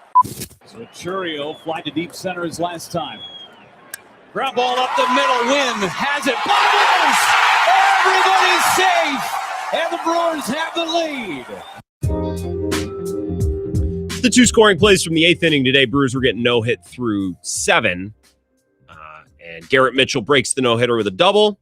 Renifo bunt single, runners at the corners. Sal Frelick, fielder's choice, runner still at the corners. Andrew Vaughn strikes out. Christian Yelich comes up with a big 2-out hit, and then Jackson Churio gives the Brewers the lead because he hit a hot shot at Mason Wynn that he couldn't corral. And Trevor McGill slammed the door, throwing 100 again. So kind of a freebie stolen win for the Brewers today. Made possible by the pitching staff, which I think is under discussed. Chad Patrick was excellent. Shane Drowan was excellent. Aaron Ashby was outstanding. He got his 9th win, and Trevor McGill slammed the door. I think the biggest positive for me between last night's win and today, and you could certainly say Kyle Harrison, although we're not really seeing anything from Kyle Harrison that we haven't seen before, specifically last night. He was great again. He's been great all year. He's been one of the better starters in Major League Baseball. Once you get outside of that elite group of Sanchez, Mizorowski, Skeens, Sale, that group.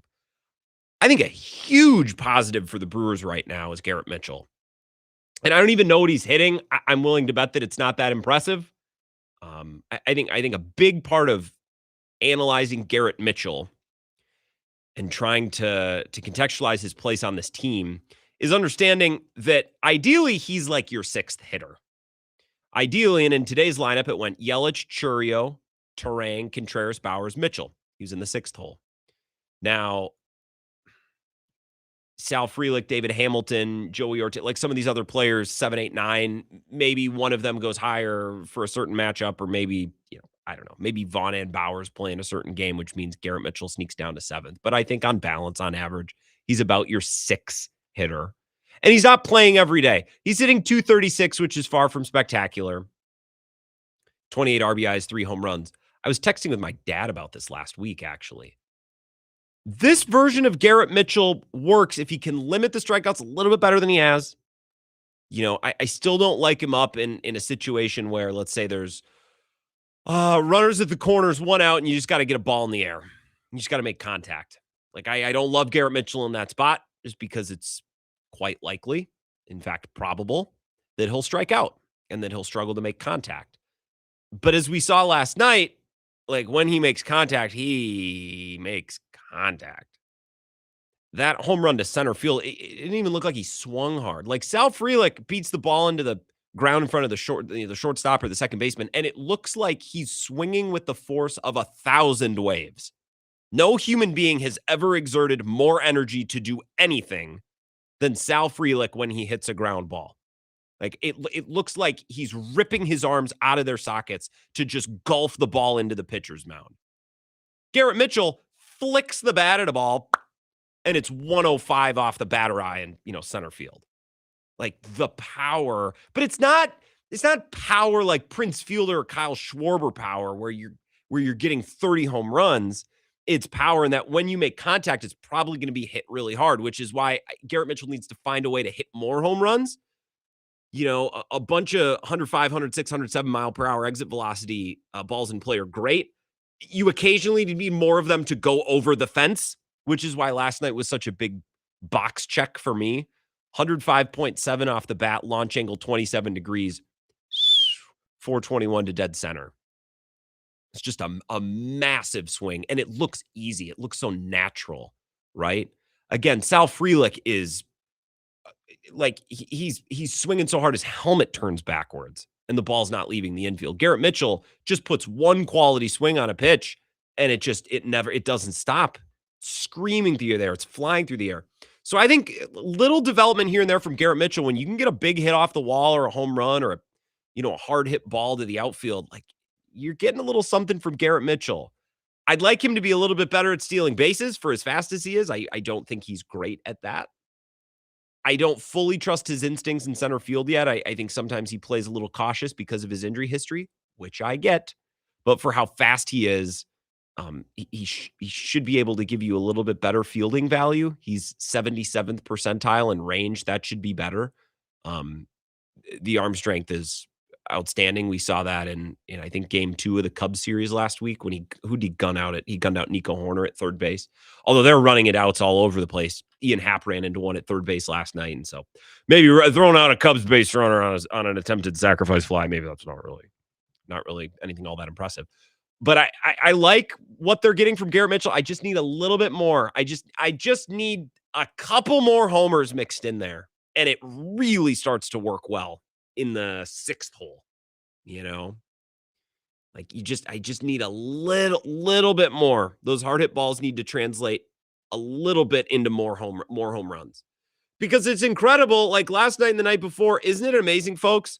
You get one big swing from Christian Yelich, or you get one big swing from Garrett Mitchell. Man, that was easy, wasn't it?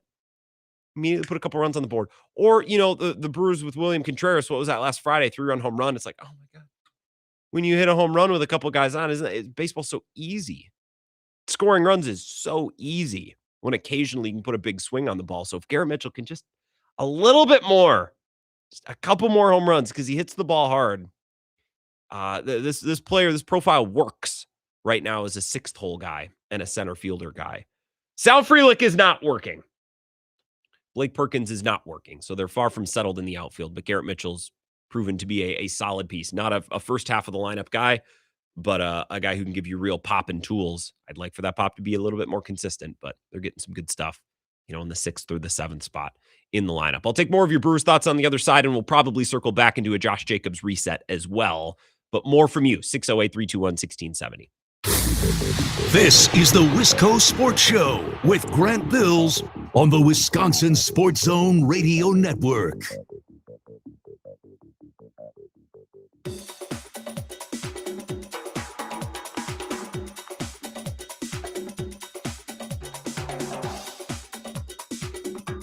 The Wisco Sports Show will resume in 5 minutes.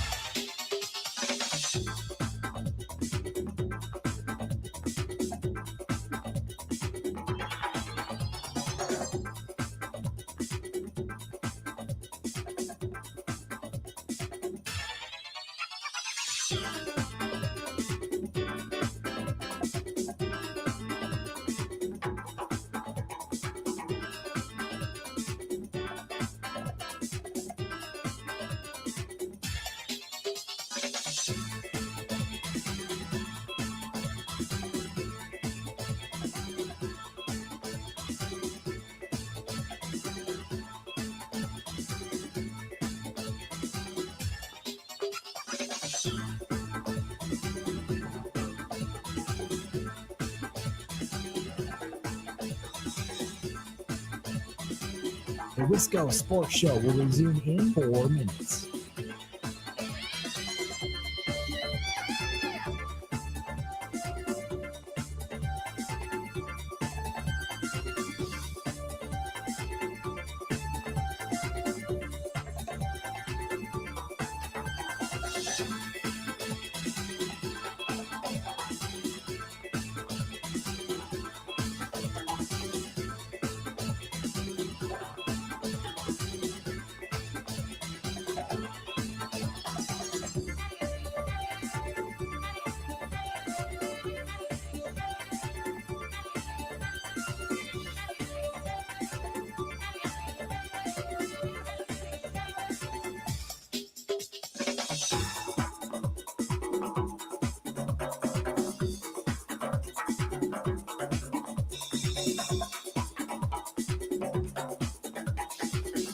The Wisco Sports Show will resume in 3 minutes.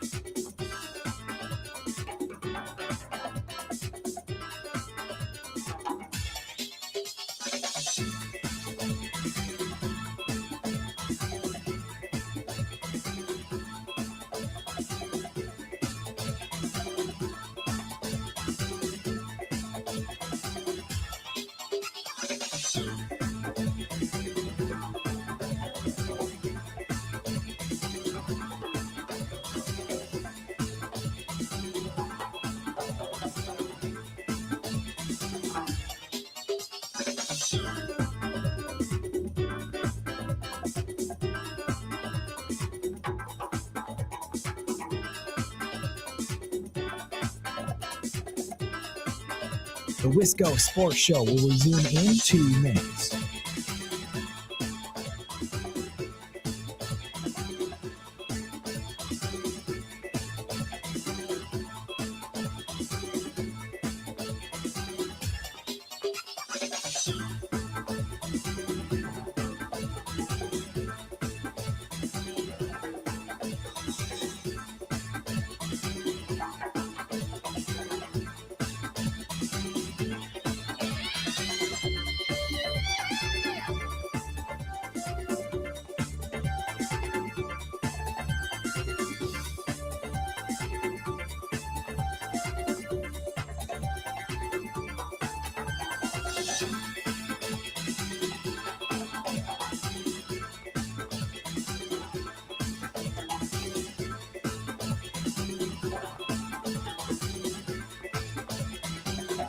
The Wisco Sports Show will resume in 1 minute.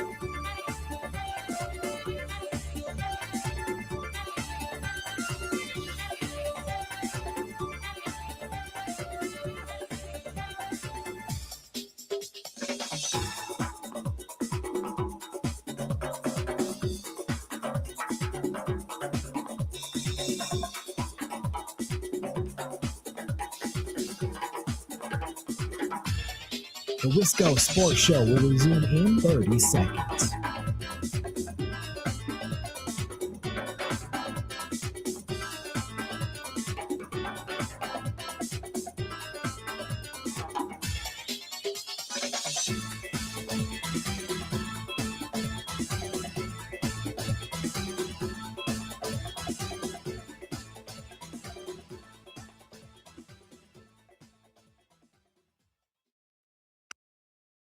We learned in very stark terms in 2014 in the cases of Ray Rice, Greg Hardy, and Adrian Peterson, which all unfolded in a fairly short time frame and brought to life the NFL's use of the paid leave component of the personal conduct policy, which typically gets activated when someone is facing some sort of a domestic situation. They didn't use it on, for example, Rashee Rice, when he was facing multiple felonies arising from that cartoonish street racing incident from March of 2024. They typically only use it when someone is facing a serious domestic violence allegation. And the whole idea is we don't want him out on the field. We don't want people to have to talk about him as they're broadcasting the game. Although the reality is it still has to be mentioned why the guy isn't there. But they use paid leave. They call it not punishment. It's ridiculous. It's not punishment because football players want to play football. They still get paid. And if you're not very good, what happens is you get put on paid leave and then your team cuts you because they don't want to pay you while you're on paid leave. Yeah. So you got to be good enough to survive being put on paid leave or you're going to end up quickly on unpaid leave. Mike Florio with Chris Sims earlier today, just kind of a description of what typically happens from an NFL perspective, how the NFL handles punishment and possible suspensions for a player in a situation like Josh Jacobs. Of course, Josh Jacobs could be committed of a crime. He'd go to jail. So legally, we're not sure how this is going to proceed. I'll give you the latest here in just a couple of minutes. Welcome back. We'll do a little bit of a Josh Jacobs reset and open phone lines if you want to grab them, if you want to jump on and talk Packers. I won't make you wait. 608-321-1670. Jay Krebs says, I would agree. I'm sure this has legs. He should be cut even if it gets settled out of court. So that's the other thing. This is back to a point that I made earlier on in the show where it's like, look, even if he's not charged criminally and even if he doesn't go to jail, I have a hard time believing that this thing is fully fabricated and made up. It could be. We've seen it. But I remember this with the Quintez Cephas situation, too, where was it him and Danny Davis? And I don't want to speak too much on this because I don't remember all the details, but they were accused of something similar to this. And the investigation didn't really, like, they couldn't convict. They couldn't prove it. So they weren't suspended and they weren't charged with the crime to my memory. They might have been suspended. Now, Quintez Cephas missed time, so I guess that I shouldn't say they weren't suspended, but I don't think he was ever charged as a criminal. He came back, played football, and he went to the NFL. And when they weren't convicted of a crime and, they weren't punished other than the time they missed when they were basically on leave, people said, well, see, it was fake. It's like, well, not necessarily. That's not necessarily what that means. It means there was not sufficient evidence, beyond a shadow of a reasonable doubt to charge or to convict. So I don't know this to be true, but I'm just sharing my opinion with you. It is my opinion that Josh Jacobs and his girlfriend had some sort of a disturbance or a disagreement on some level that warranted the police being called and that warranted the state of Wisconsin, specifically Hobart Lawrence police, arresting him. That doesn't mean that it will lead to a conviction or legal punishment of any kind. But just because it doesn't mean that nothing happened. Not that that's for us to, morally decide, although it might be for the Packers and for the NFL. Adam Schefter, according to Amy in Oregon, she texted in, Oregon, said this morning, Adam Schefter said that the allegation or accusation itself of a domestic violence gets a player an automatic 6-game suspension from the NFL, regardless of whether or not there are legal consequences. So we talked about this with Zach. There may be a chance that Josh Jacobs faces no legal repercussions, but the NFL suspends him. I'm not familiar with the Adam Schefter comments that you're referring to, Amy. I think the NFL probably needs more than an allegation or an accusation. I think they needed an investigation that substantiates something. I don't think an allegation or an accusation just by itself is going to get the NFL to suspend someone for 6 games. So they might not need legal proof beyond a shadow of a doubt, like the law does. But the NFL could levy punishment even if the court system doesn't. Now, Josh Jacobs was released from jail earlier today. Can I read you the statement from the Brown County DA office? It's very well read and or written, should I say, and actually explains pretty clearly what's happened so far. I wouldn't read you a full media release from a DA if I didn't think it was instructive. This is what's written, and it's about 3 paragraphs, so it'll take me a minute. But again, I think this lays it out pretty well, even for lay people such as us. The Brown County District Attorney's Office has received a referral from the Hobart Lawrence Police Department alleging criminal charges against Josh Jacobs following his arrest yesterday afternoon. In the state of Wisconsin, law enforcement officers are mandated to arrest individuals under certain circumstances when the officer has probable cause to believe that a person has committed a crime and a reasonable basis to believe that the crime committed involved domestic abuse. While the standard for arrest is probable cause, when the district attorney's office makes a decision to issue criminal charges, it is bound to apply a higher standard. That is, whether there is admissible evidence that rises to the level of proof beyond a reasonable doubt. The decision to issue criminal charges is a responsibility that the Brown County District Attorney's Office takes seriously. Now, they haven't. This is why the statement's coming out, is they haven't issued charges yet. They let them go. Therefore, it is common for our office to review referrals where law enforcement has made a mandatory arrest for domestic abuse. But our office chooses to release an individual from custody and request further investigation before making a formal charging decision. After reviewing the available evidence in this case, the Brown County District Attorney's Office is not yet prepared to make a formal charging decision.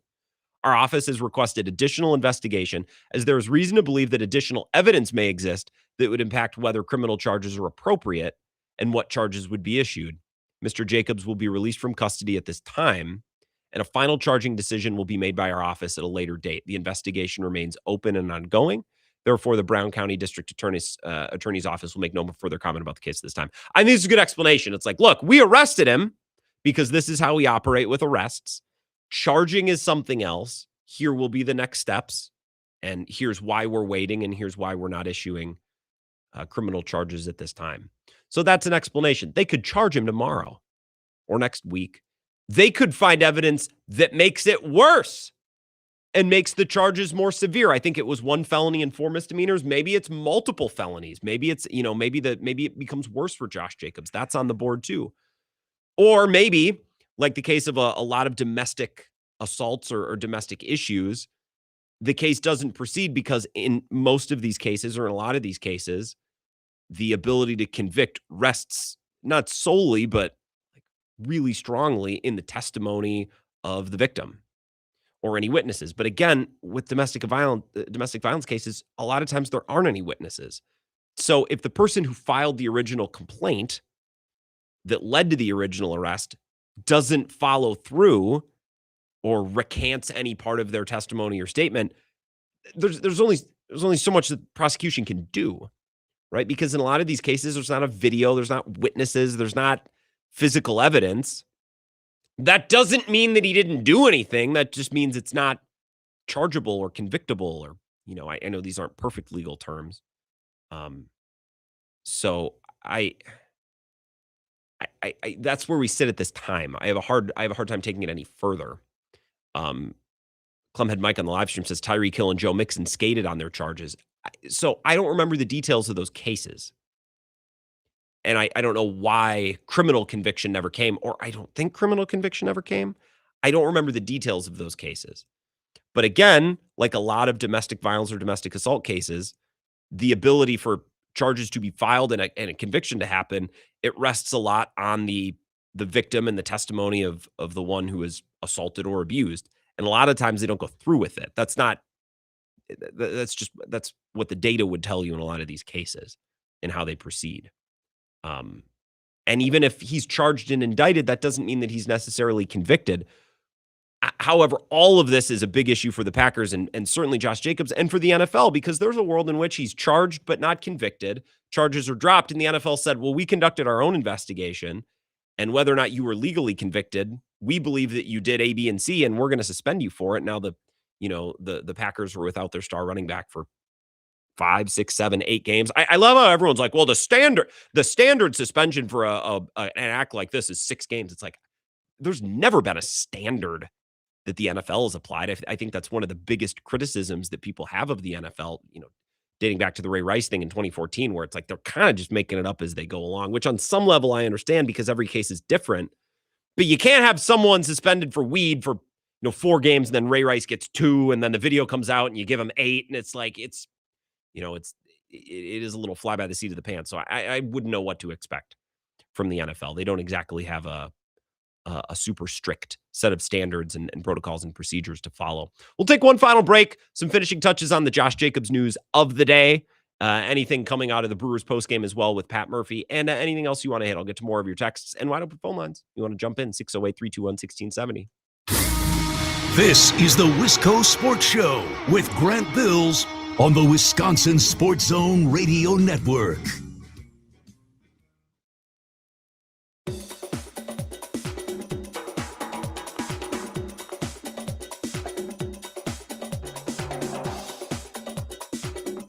The Wisco Sports Show will resume in 3 minutes.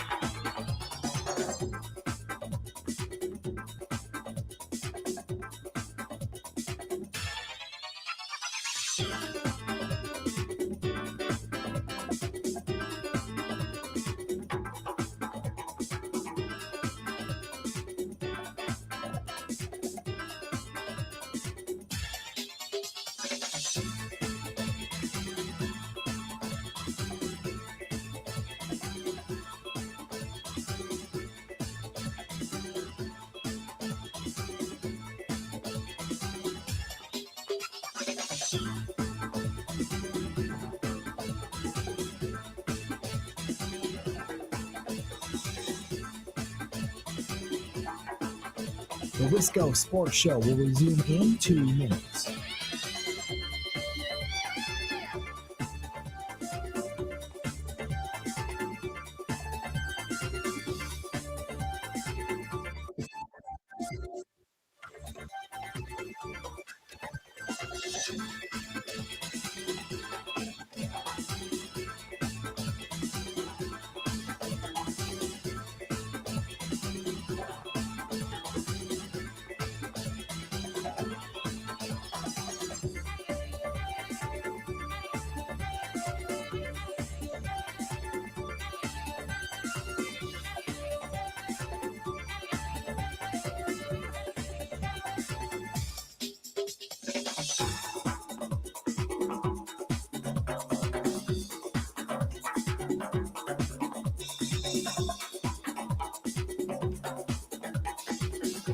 The Wisco Sports Show will resume in 1 minute.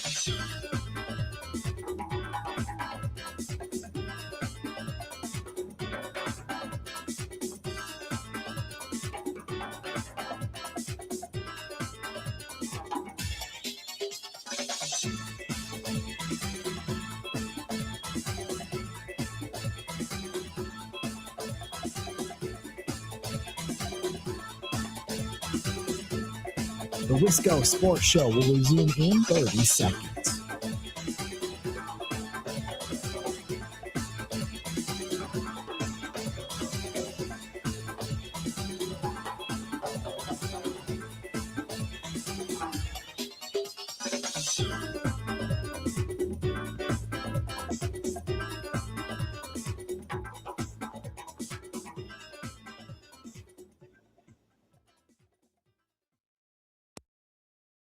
Are they not living up to what they should be, or are they just what they are? And I think this year is going to go a long way toward determining that. Look, we both have a lot of respect for Jordan Love. We enjoy spending time with him when we have the opportunity to do so. But there are too many occasions where there's a lack of consistency in achieving the highest levels of his performance. Is that fair to say? Yeah, I think so. I think you're saying the kind of the same thing with their football team. They're a really good football team, but it feels like, we don't always see them execute or play at their highest level. And, to your phrase you always use, playing with their food.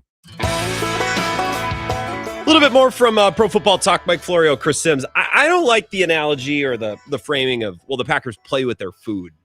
Because I watched some of those games. They weren't playing with their food. They just weren't playing very well. Apex predators play with their food. The Packers haven't proven that they are that. They haven't proven that they're an apex predator. A team that plays with their food is a team that's won multiple Super Bowls and gets off to a slow start in September. Like Belichick's Patriots would always struggle a little bit in September. They'd always win some weird game in Miami. That's a team that could play with their food. This Packers team doesn't play with their food. I also don't know Jordan Love's connection to that or his involvement in that. That cut from earlier today reminded me of this rant from Chris Sims from a couple weeks ago. And look, I like Chris Sims. He's very nice. He's been on with Bill at the Super Bowl. I don't know that he always gives super deep analysis. At least on the shows that I see with Florio, it just seems like a lot of very bare bones basic stuff, which is fine. There's plenty of analysis that I give like that too. But this is from a couple weeks ago, and I thought this was one of the better pieces of sound that I've ever cut from Chris Sims. Again, talking about the Packers. The Packers are one of those teams where I go, I know they're going to be good, but it's how good? Is it going to be 10-7? We just get in the playoffs good? Or can they turn the corner and play more consistent football and Jordan Love consistently play at a high level to where they can be 12-5, 13-4? And that's the big thing with the Packers. We felt like they were going that way last year, and then they lost that game in Denver, and everything changed. So again, just we've been waiting on the Packers now for a couple of years. And I think this season, a lot of folks are going to have the question, okay, are we just waiting for something that's never going to come? Are we just waiting for a team that's never going to arrive? And the sad part about last year is I would have liked to see that final month with a healthy Tucker Kraft and with a healthy Micah Parsons. I've contended that it wasn't just an injury issue last year. It was a DNA issue. And I think that DNA, unless Tucker Kraft and Micah Parsons were the fix and the solution for that, I think that shows up eventually and they lose some game in the divisional round or in the NFC Championship game, that they had a lead in or where they make a lot of mistakes. So I think it's a DNA problem as much as a talent problem / injury problem last year. And I think a little bit more command of the stick, control at the helm, at the joystick from Jordan Love is a big part of that. And I think Matt LaFleur, controlling his football team a little bit better as well is a big part of that. I don't just want to blame the coach because I think that's the easy thing to do. I think the quarterback is culpable. And lots of the players were culpable as well. Unless, of course, we're talking about the Cubs, then it's all Craig Counsell's fault. Like, what do you want me to do? Cubs are playing right now. I got my eye on it. It's top of the first. Cubs got the bases loaded. There is 1 out, and Ian Happ is at the plate. So I'm excited to sit back and watch a little bit of that game. Maybe the Cubs can get their first win in 11 tries, 12 tries. Mike and Portage texts in on Josh Jacobs. Nice to hear from you, Mike. Says, people, let's just let the district attorney and law enforcement do their job. Innocent until proven guilty. Some victims lie. Remember the Quintez Cephas accuser. See, and I brought this up too because Quintez Cephas was not ultimately convicted, but I don't know that means that the accuser made everything up. Maybe. We don't know. I think there are scenarios where the accuser accuses and the accusations are not false, and there's just not enough evidence, or the lawyers come in and make it go away, and it's like, oh, see, it was all a farce. It was all a money grab. It's like, no, not necessarily, although there have been those instances. I think Bill covered a couple of them, the Duke lacrosse situation, which I'd completely forgotten about. The Trevor Bauer situation, although Trevor Bauer has been far from active in his own rescue the last couple of years, where people were targeted. And I think there are lots of situations where someone is accused and it's played out and they're not convicted and people say, see, she made it up. It's like, not necessarily though. Like OJ probably did it, was not convicted.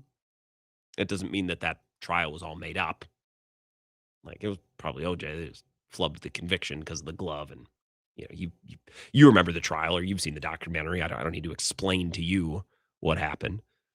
I almost just gave the phone number, but the show's over. So we'll pick this up tomorrow. Jesse Temple will be here because we moved our Badgers conversation to tomorrow. So we'll pick that up tomorrow, including some developments in the athletic director search.